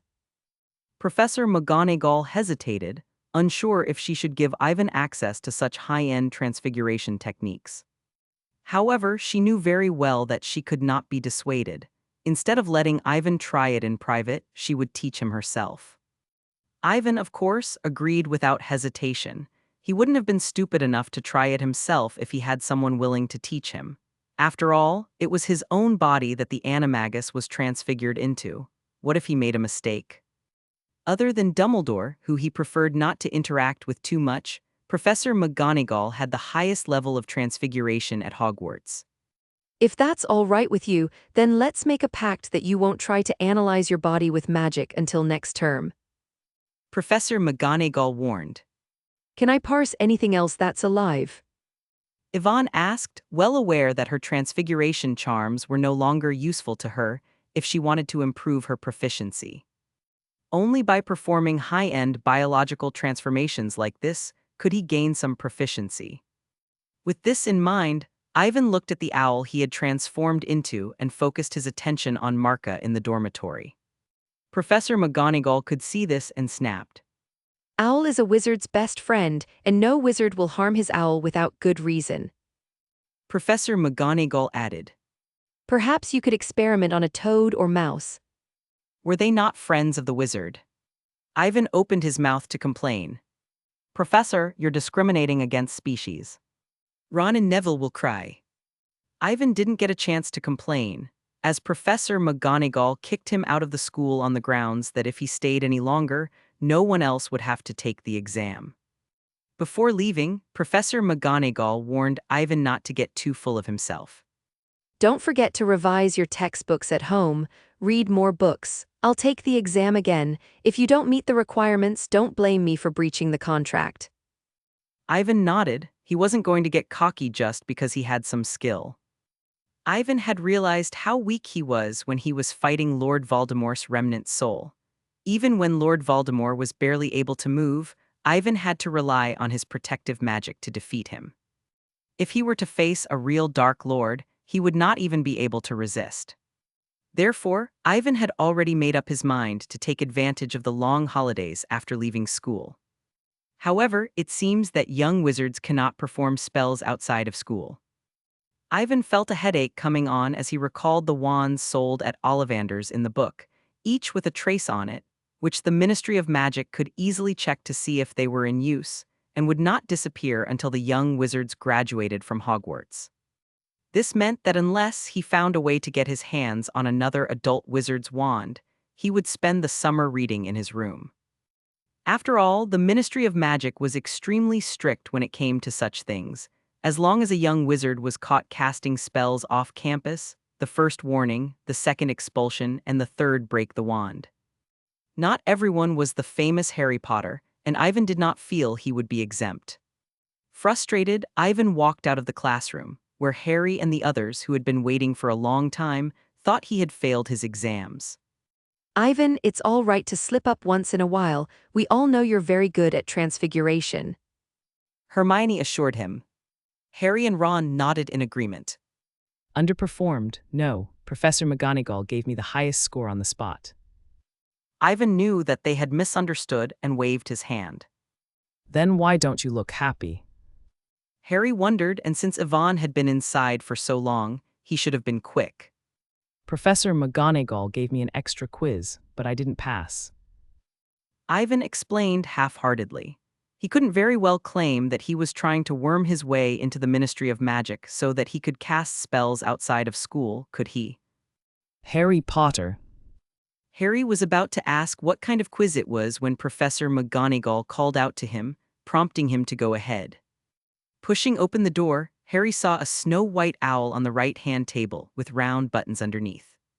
Harry wondered why Professor McGonagall had brought an owl to the examination and was reminded of the quiz Ivan had mentioned. He had heard from the young wizards who came back from their exams that the right side seemed to be the display area for outstanding exam works, which Professor McGonagall used to put.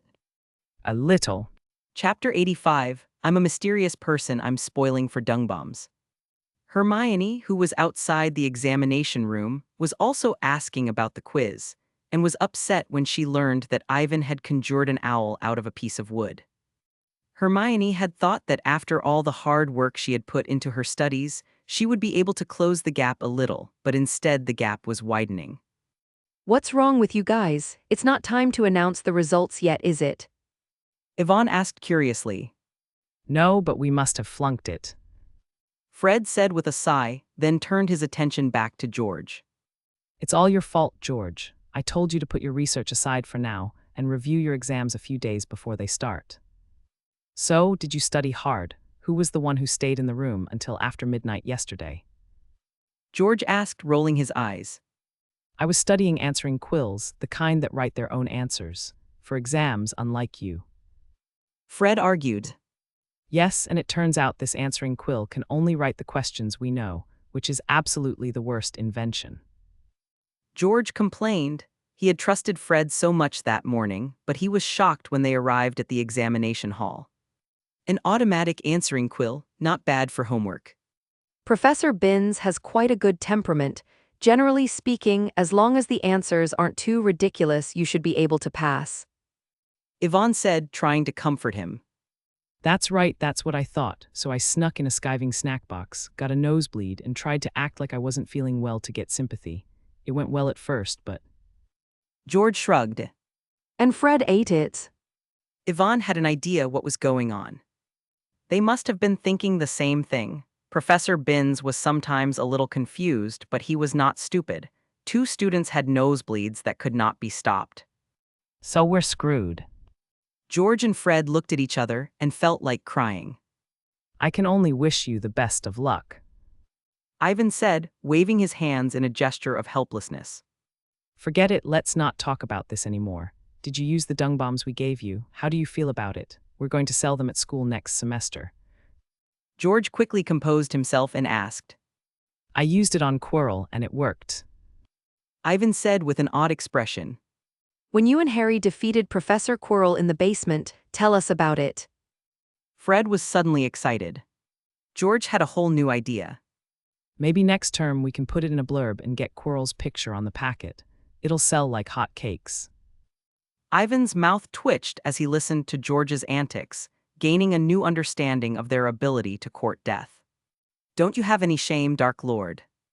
Ivan wondered if he should tell them that Quirrell was being manipulated by the Dark Lord to discourage them from seeking their own doom. However, Ivan felt that it would be better not to mention it, considering that they dared to mess around with the Dark Mark during the height of Voldemort's power. Otherwise, they might dare to put Lord Voldemort's face on a turd with a slogan. That can't be right. Ivan said, looking at the sheepskin scroll in his hand. I remember that the ancestors of werewolves were deformed by wizards. Then you must have misremembered. It is written in Section 5 of Chapter 17 of History of Magic that the first werewolf was caused by the wrong treatment of a wizard who had been bitten by a wolf. Let me show you. Chapter 86, Happy Memories. This unique blood magic was Ivan's most powerful trump card, and if used properly, it could be used against an adult wizard. Ivan had expected this to be an easy task. After all, he had successfully cast the spell once, and it was displayed in the system's magic column. However, when it came to actual practice, Ivan was stunned. He had no idea what incantation was needed to summon Cecilia. Back then, it was activated automatically because his life was in danger. He couldn't possibly return to his original state and try to summon it, right? Wait, could it have something to do with that? Expectation guard. Wisps of white smoke poured from the tip of Ivan's wand, and peace and quiet came to him. Nothing appeared, but Ivan's face lit up with joy. This was because he was absolutely certain that there was a connection between the Bloodline magic unicorn's shadow and the call of God Guard. For the rest of the day, Ivan worked tirelessly on his psalter, even going as far as to spend precious points on it. However, since it was the end of the school year and there was no way to answer the questions in class, the GPA could only be consumed and not replenished, leading to less and less use. There are only 500 points left. Ivan finally missed the kind Professor Dumbledore, who had never been stingy with points. Dumbledore gave him at least 200 points this term alone. However, this did not change the predicament Ivan was in. Considering that he might have to leave 200 GPA for emergencies during the holidays, he could only use 300 GPA. In other words, there were only 3 hours of accelerated learning or practice time. Exchange for academic genius experience cards, Ivan did not hesitate to begin his first acceleration exercise. 100 GPA deducted. As the system beeped, Ivan felt his mind clear and his control of his magic improve. Expecto Patronus. The ghostly white mist reappeared, drifting out from the tip of Ivan's wand in thin threads like wisps of smoke surrounding him. There was a lot more white mist than before. After a short period of practice, Ivan soon learned the special properties of the Psalter, an advanced emotional spell. It required the caster to muster up positive emotions and gather them together to successfully summon their patroness. Ivan was stuck at this final step. If only he had a Dementor to practice on, Ivan thought. Despite being in the room of requirement, Ivan did not attempt to use its properties to create a Dementor. In his earlier experiments, he had learned that the limitations of this place were that living creatures and magical objects could not be conjured, and that it was more suited to provide a venue. For example, it could materialize a dragon farm, but there were no dragons inside, or a vault, but there was no gold. No, get out. Ivan said with a scowl. He had been practicing for 3 hours without realizing it. He pulled up the system bar and saw that the puffs had been upgraded to level 2. Ivan tried to use the puffs again under normal circumstances, but all he could summon was some white mist. So I'm Cecilia's Horcrux. Chapter 91, 91 Look how nice it was when it left, 3 years ago. Chapter 87, Look how nice it was when it left, Yes. said Ivan to himself. When the results were announced, Ivan wondered why the system did not respond or reward him. It turned out that the system only gave him a summary prompt when he left school.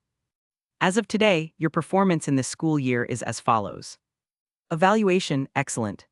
Reward, 100 GPA. Final exam results, potions outstanding, transfiguration outstanding, herbology outstanding. All right, children, move faster. We have to hurry to the station. Hagrid, who was at the front of the group, shouted at them as loudly as a drum. Ivan collected himself and followed Hagrid to Hogwarts Station, which was not far from the lake. From there, he could see the old steam engine with its beautiful red paint on the bottom and its large exhaust emitting thick white steam.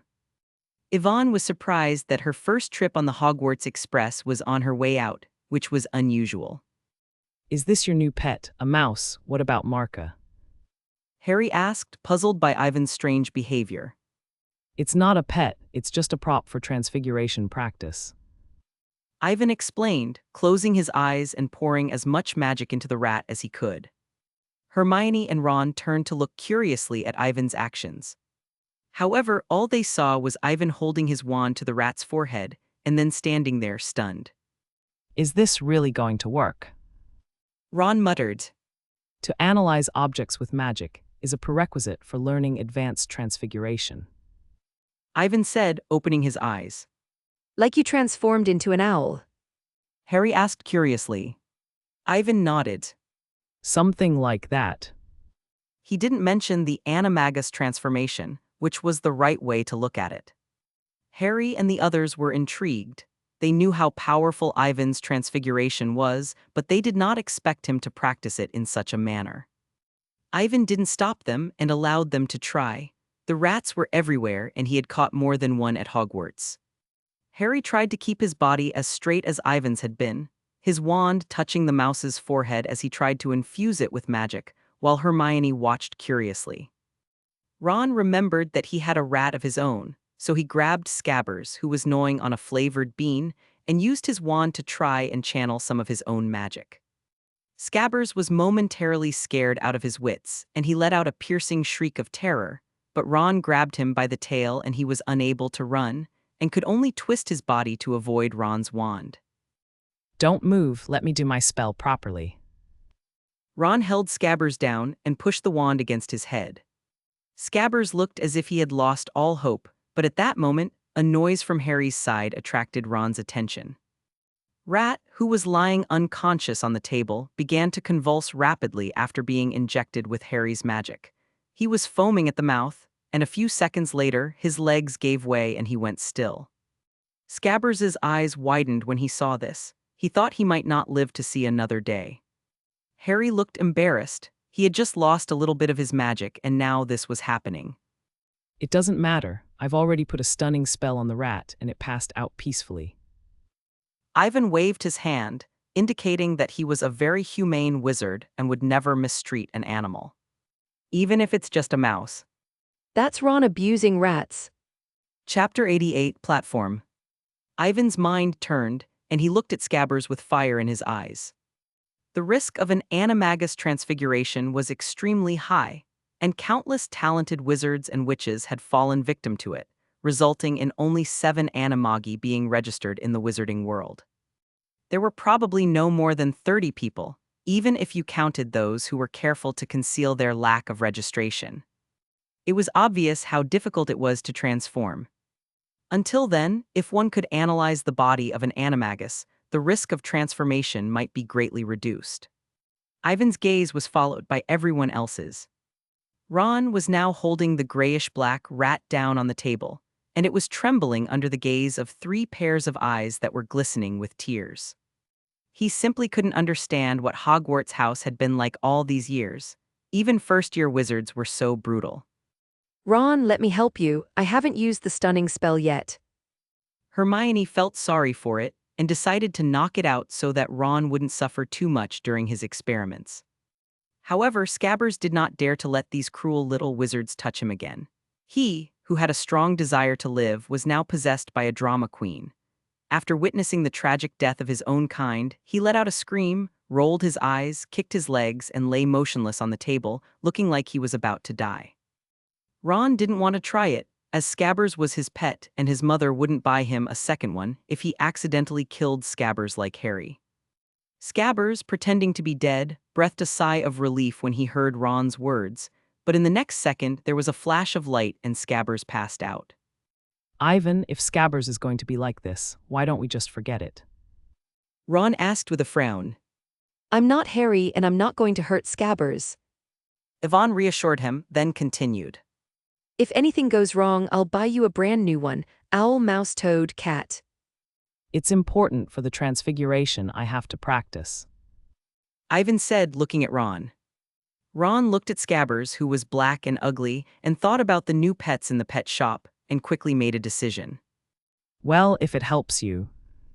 Ron placed Scabbers on the table. Of course, I promise he'll live.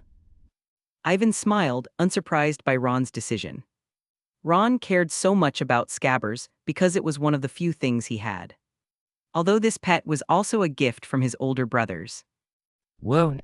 With a clear roar, the Redskins' train rolled to a halt on the platform, smoke billowing from its tracks. Ivan packed their bags and placed the dead rats on the table in the Maka's cage. Completely clean and uncontaminated. Ivan, come on down. Why do you look so distracted? Harry jumped out of the car, carrying his large suitcase with both hands. It's nothing, I was just a little excited about going home. Chapter 89, Home in Knockturn Alley. Ron, over here.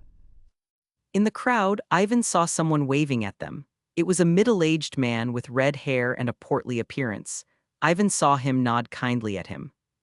Next to the red-haired middle-aged man was a slightly dumpy woman, who was angrily berating the brothers, George and Fred, with her hands on her hips.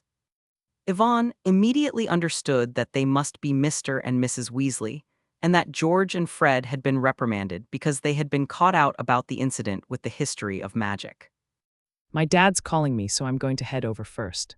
If you're free, you can come over and play. I'll send you letters during the holidays. Ron said as he pushed his suitcase into the crowd. Because it was so crowded, Ivan had no intention of going over to get to know her, and he didn't know if she would like him if she found out he was the Dark Wizard's son. Harry was soon dragged away by his Dursley uncle, who did not even want to stay for a moment longer than was necessary. Mr. Granger, Hermione's father, was easy to get along with, and Ivan was polite enough to chat with him.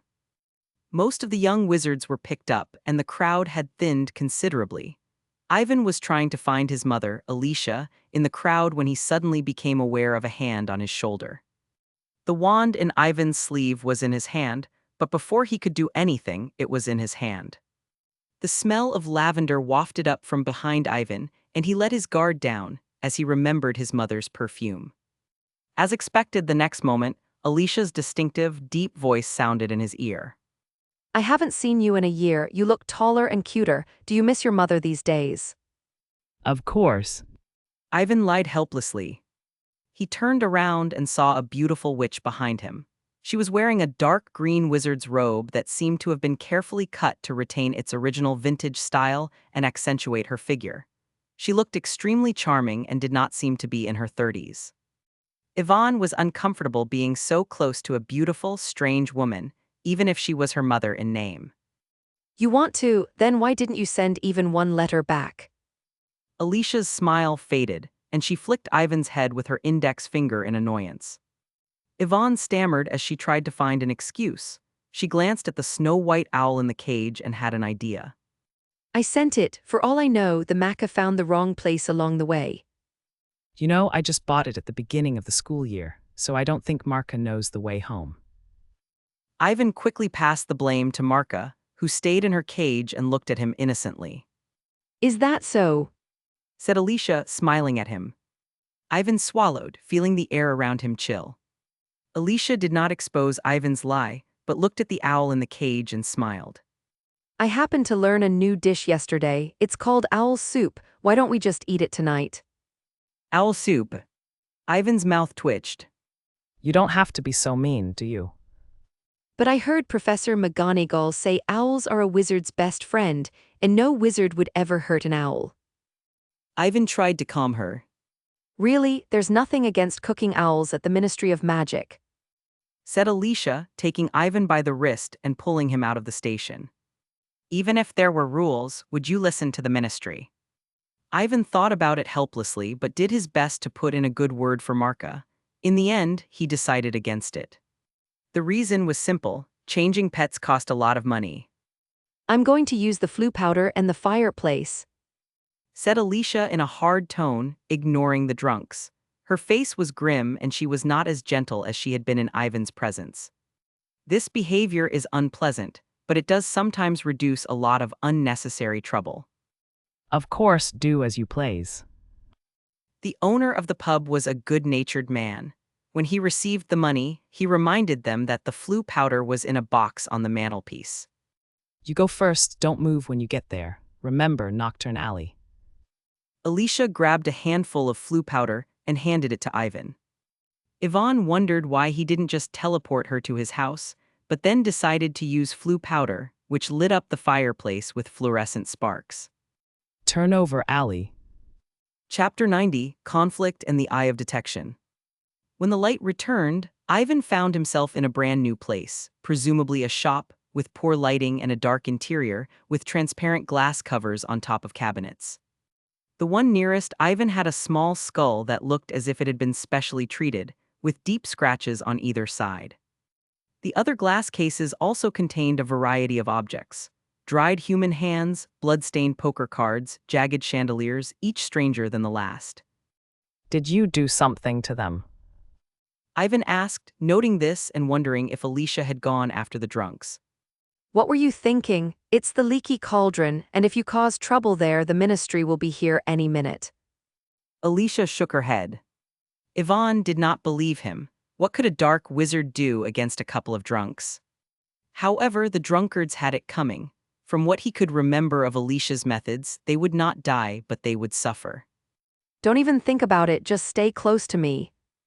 Alicia warned him, and then she went on ahead, with Ivan hurrying behind her. Ring ringed. As they passed the cupboard, the wind chime hanging on the door of the shop started to shake. A middle-aged, hunchbacked wizard playing with a strange spherical object behind the counter spoke in a hoarse voice. Someone else is coming. Who is it this time? Mr. Borgin, it's me. Said Alicia mildly, as she approached from behind the cupboard. So it's Mrs. Harles.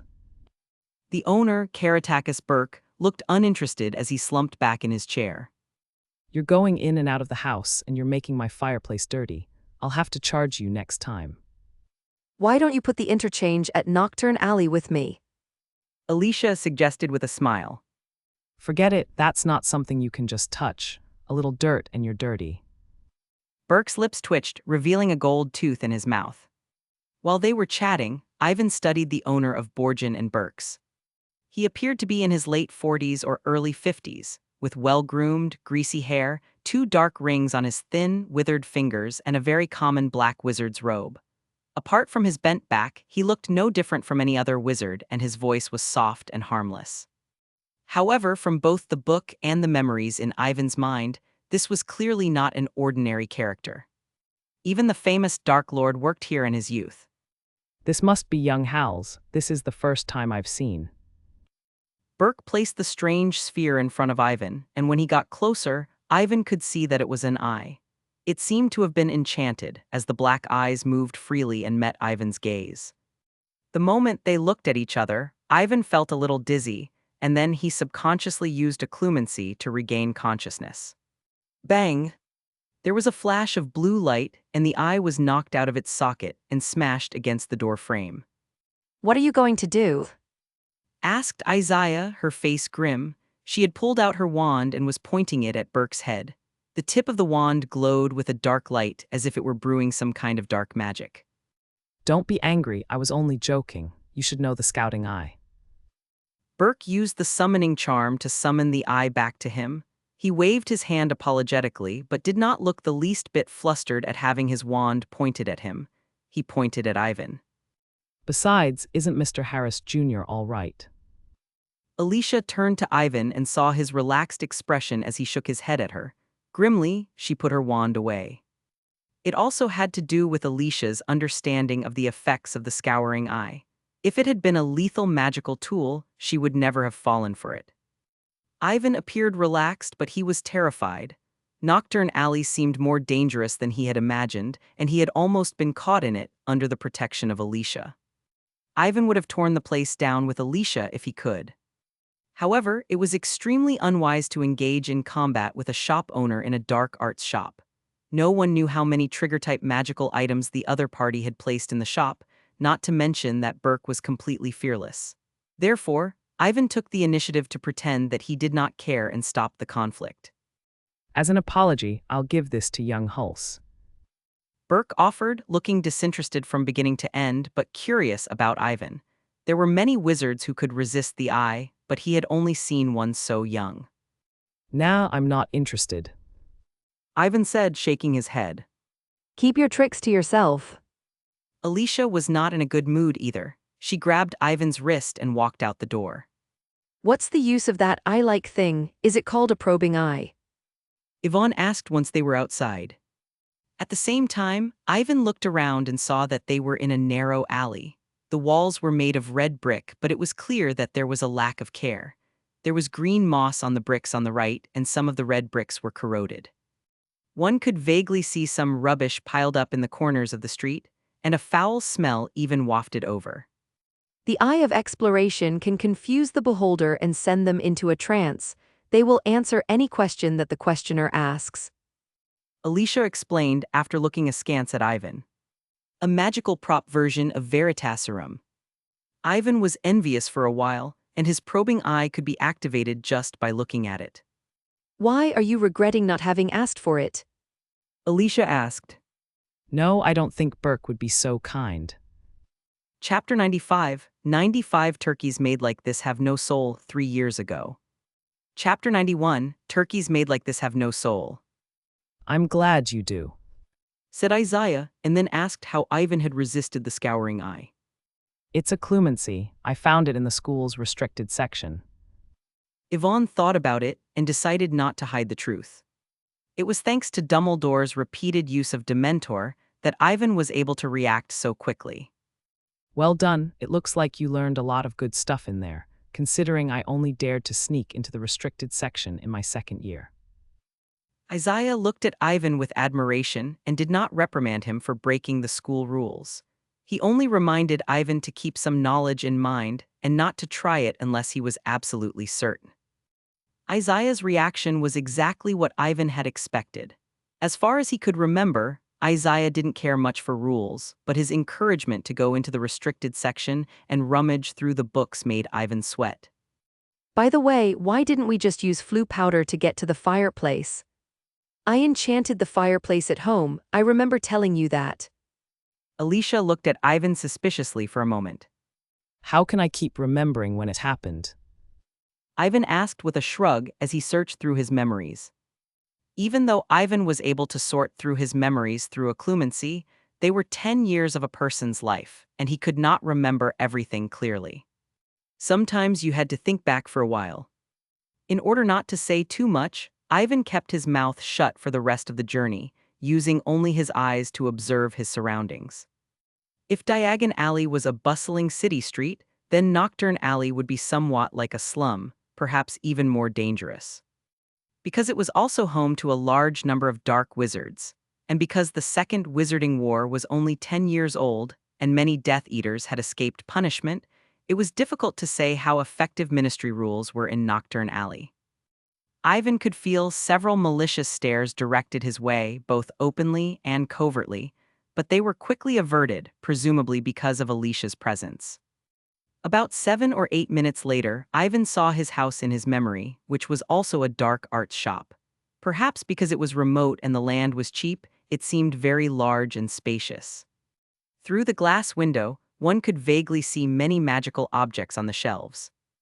Unlike Borgin and Burke's, which was described as sinister and scary, the items that Ivan found inside were mostly wristbands, necklaces, cards, and the like.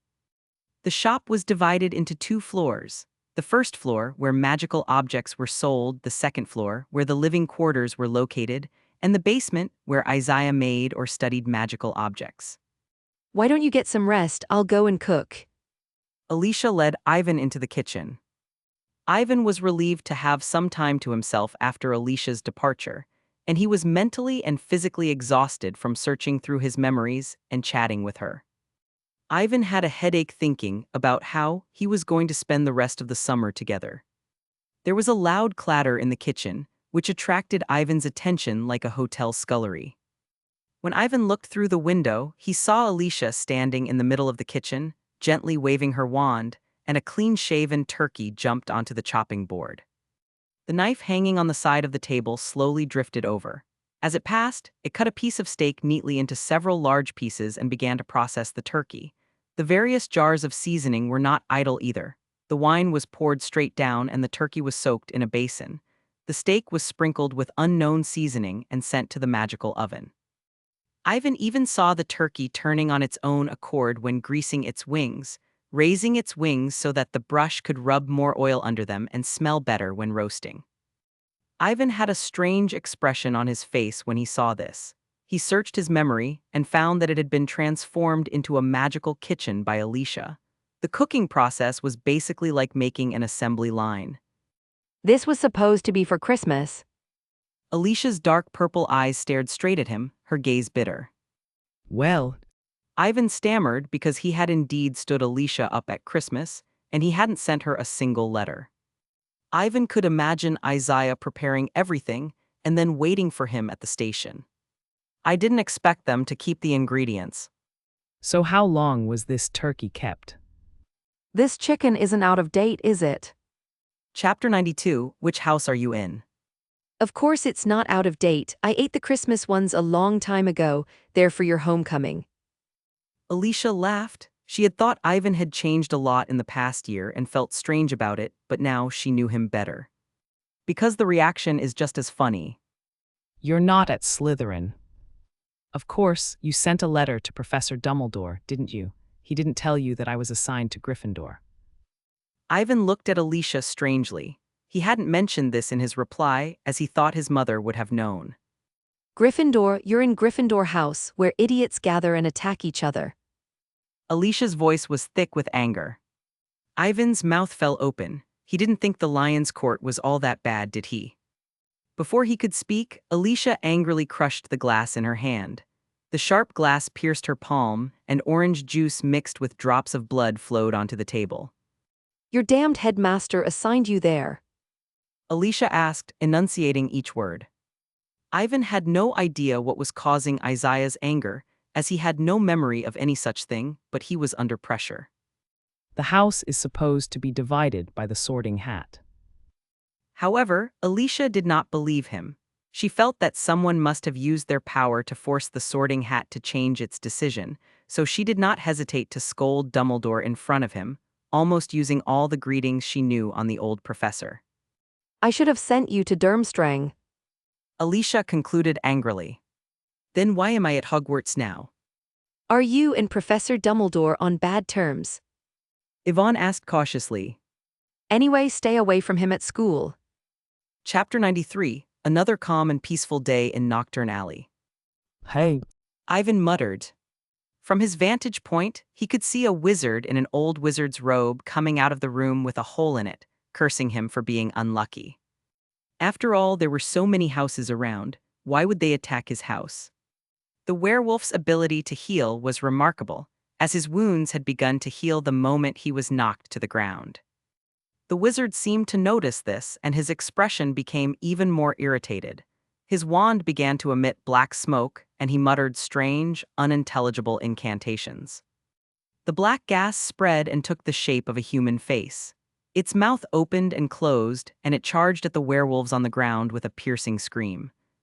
At that moment, the red brick wall behind them collapsed under the impact, and a larger, silver-haired werewolf charged into the fray, violently flinging the smaller werewolf off to one side as its arms were corroded by the black gas. Its silver-white fur had been corroded away by the black gas, and its arms were covered in holes that showed no signs of healing. The werewolf let out an angry roar and ran off with the skinny werewolf in its jaws. The wizard's face darkened, but he did not pursue the attack. Instead, he waved his wand and cast a restoration charm to restore everything to how it had been before the battle. Even with all the commotion, the rest of Knockturn Alley was quiet, and no one came out to stop or check. To them, Knockturn Alley was just another peaceful day. Sit down, I'll cook. Said Alicia, and she went into the kitchen. Within a few minutes, she returned with a plate. Breakfast was a simple affair, consisting of a couple of sandwiches and 2 bowls of porridge, but it tasted good, only slightly worse than the food made by the house elves at Hogwarts. Mom, Ivan called out stiffly, but Alicia didn't seem to notice the slight difference in the way she addressed him. you heard that too. Said Isaiah, looking Ivan up and down for a moment before hitting him over the head with a spoon. Go to bed early next time. Ivan was speechless. He had to be able to sleep with all the howling. It was then that Alicia explained. The group of werewolves came to Knockturn Alley 2 months ago. It's possible that they couldn't stay anywhere else and were driven away. However, they kept a low profile and didn't cause any trouble, so no one wanted to deal with them. I wonder why it got out of hand yesterday. Alicia wondered but didn't think too much of it. Now that this had happened, the pack of werewolves were probably going to find themselves in Knockturn Alley. That's easy, give me your wand and I'll take care of it. It might take a week, maybe longer. Said Alicia, pleased with Ivan's enthusiasm for learning. Okay. Ivan handed over his wand. It would be best if Alicia had a solution. With the wand out of his hand, Ivan felt empty and unsafe. What should he do for the next few days? After some thought, she put down her knife and fork and went into the basement. When she came out, she was holding a wooden box. For the next few days, use this wand and see if it fits. Alicia opened the box and took out the wand. Curious, Ivan reached for it and tried to infuse it with his magic. The process was smooth, and the sandwiches and oatmeal floated on the table. Ivan looked at the new information in the system column. Magical item, wand hawthorn dragonheart string 12 inches long. Magic medium. Compatibility 89%. Description: this wand has been specially modified with 7 ancient runes engraved in the middle to conceal the fluctuations and traces of the caster's magic.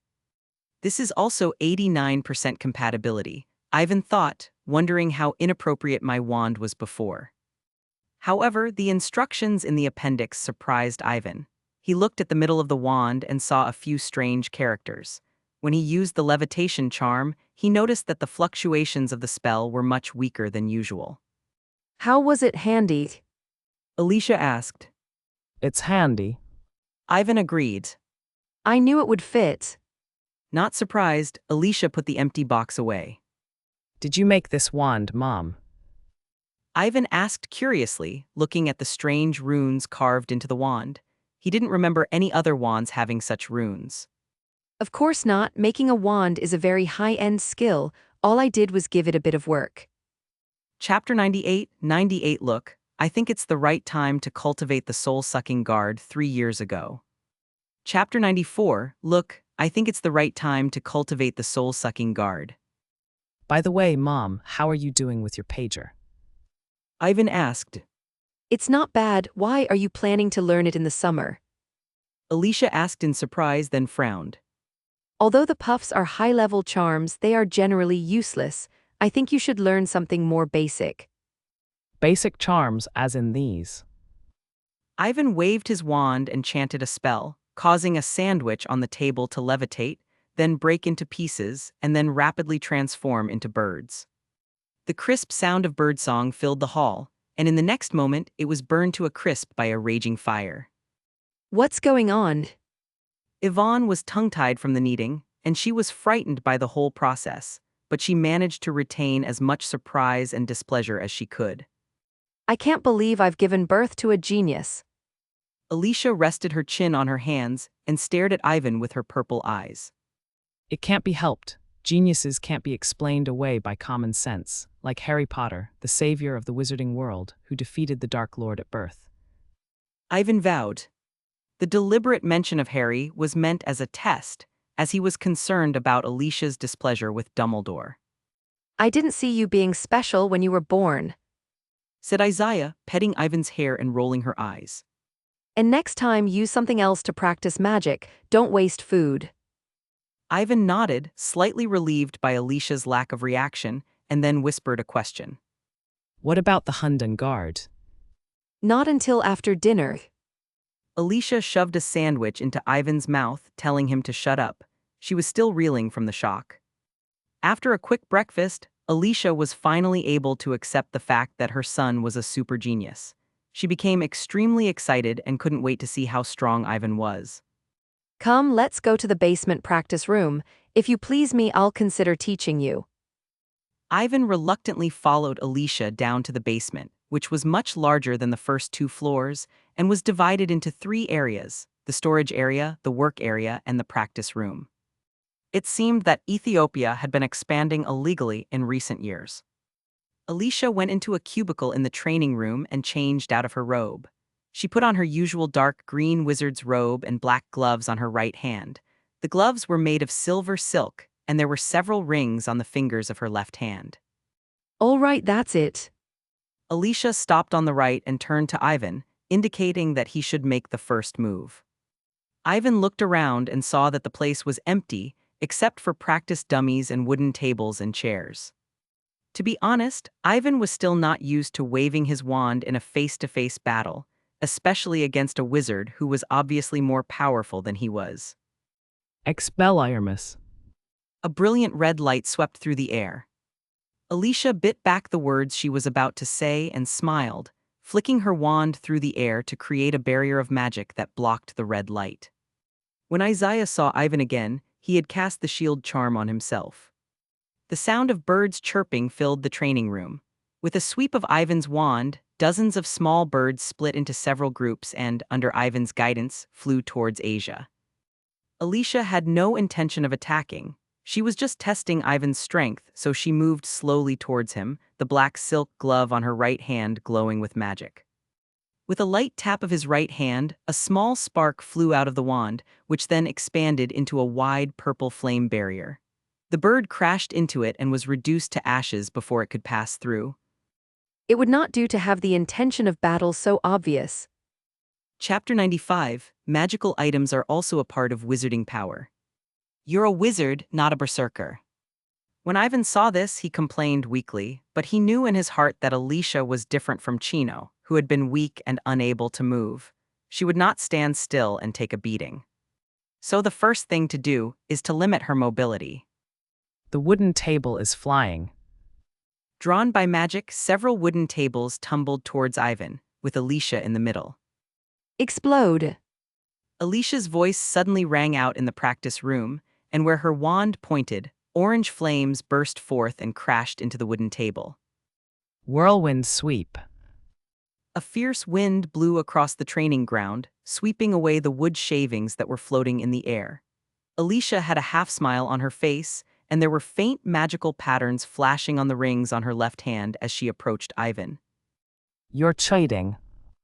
Ivan almost swore, but in his distraction, he was hit by a beam of black light, and his shield charm's reflective barrier shattered in a flash, sending the black light hurtling towards Alicia.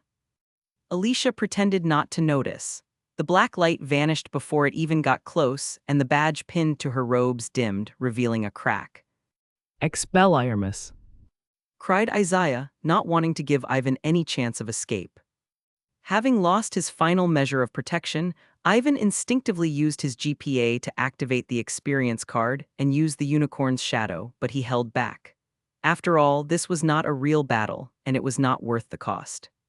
As she hesitated, Ivan's wand flew high into Alicia's hand. Alicia reached out and took it, then pointed it at Ivan again. Wait. Ivan raised his hands without hesitation, but it was useless. His body was quickly turned upside down by the magic so that all Ivan could see was Alicia's thighs.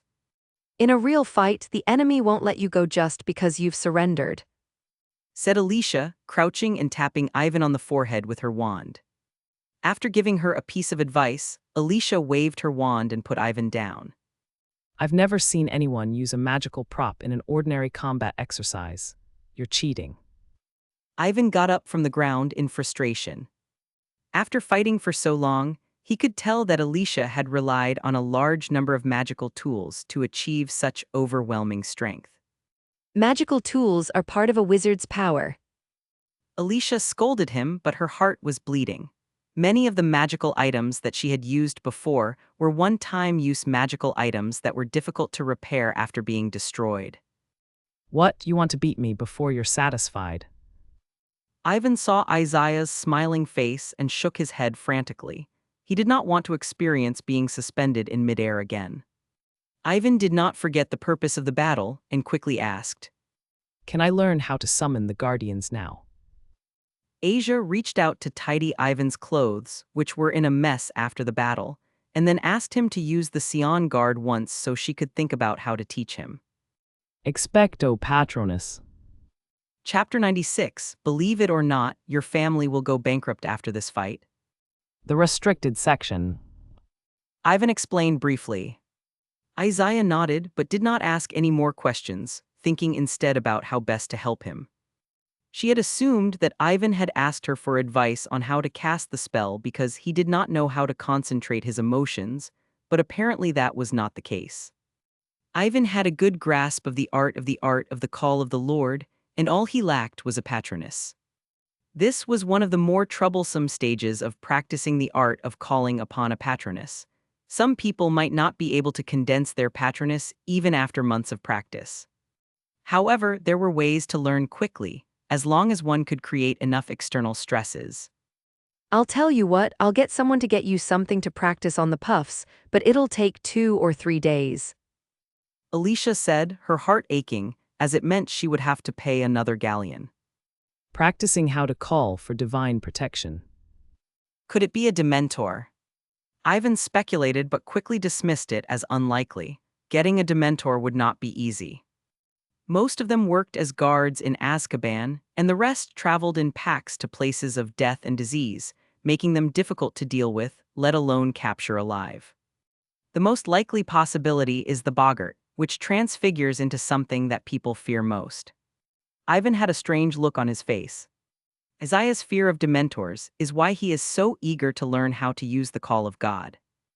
Ivan opened his mouth to question her, but Alicia seemed so secretive that she probably wouldn't tell him directly. Whatever boggart it is. And you used magic props while you were practicing. Ivan complained weakly. He had seen Alicia trying to fix the broken badge in her workshop after the match. I ended up readings. Ivan muttered to himself, looking at the pile of books on the table. Ivan, however, was not averse to the idea, preferring to spend his time in the library at Hogwarts. After throwing the book at Ivan, Alicia spent the rest of her time in the basement repairing the magical objects she had consumed, except for the occasional outing. Ivan, on the other hand, was promoted to the position of acting owner of the dark arts shop, as well as a front desk salesperson who would deal with matters that he could not solve. 2 galleons a week for his salary as pocket money. Welcome to the wizarding shop, how may I help you? Yvonne asked politely. Evan Jr., I'm not here to buy anything. Outside, an unfamiliar middle-aged wizard entered the room. He appeared to be in his early 40s, with thin brown hair neatly combed back from his face. He wore a voluminous black and gray wizard's robe with one sleeve longer than the other, and seemed to have been sprayed with some sort of perfumed potion, although Ivan could still smell the alcohol beneath the scent.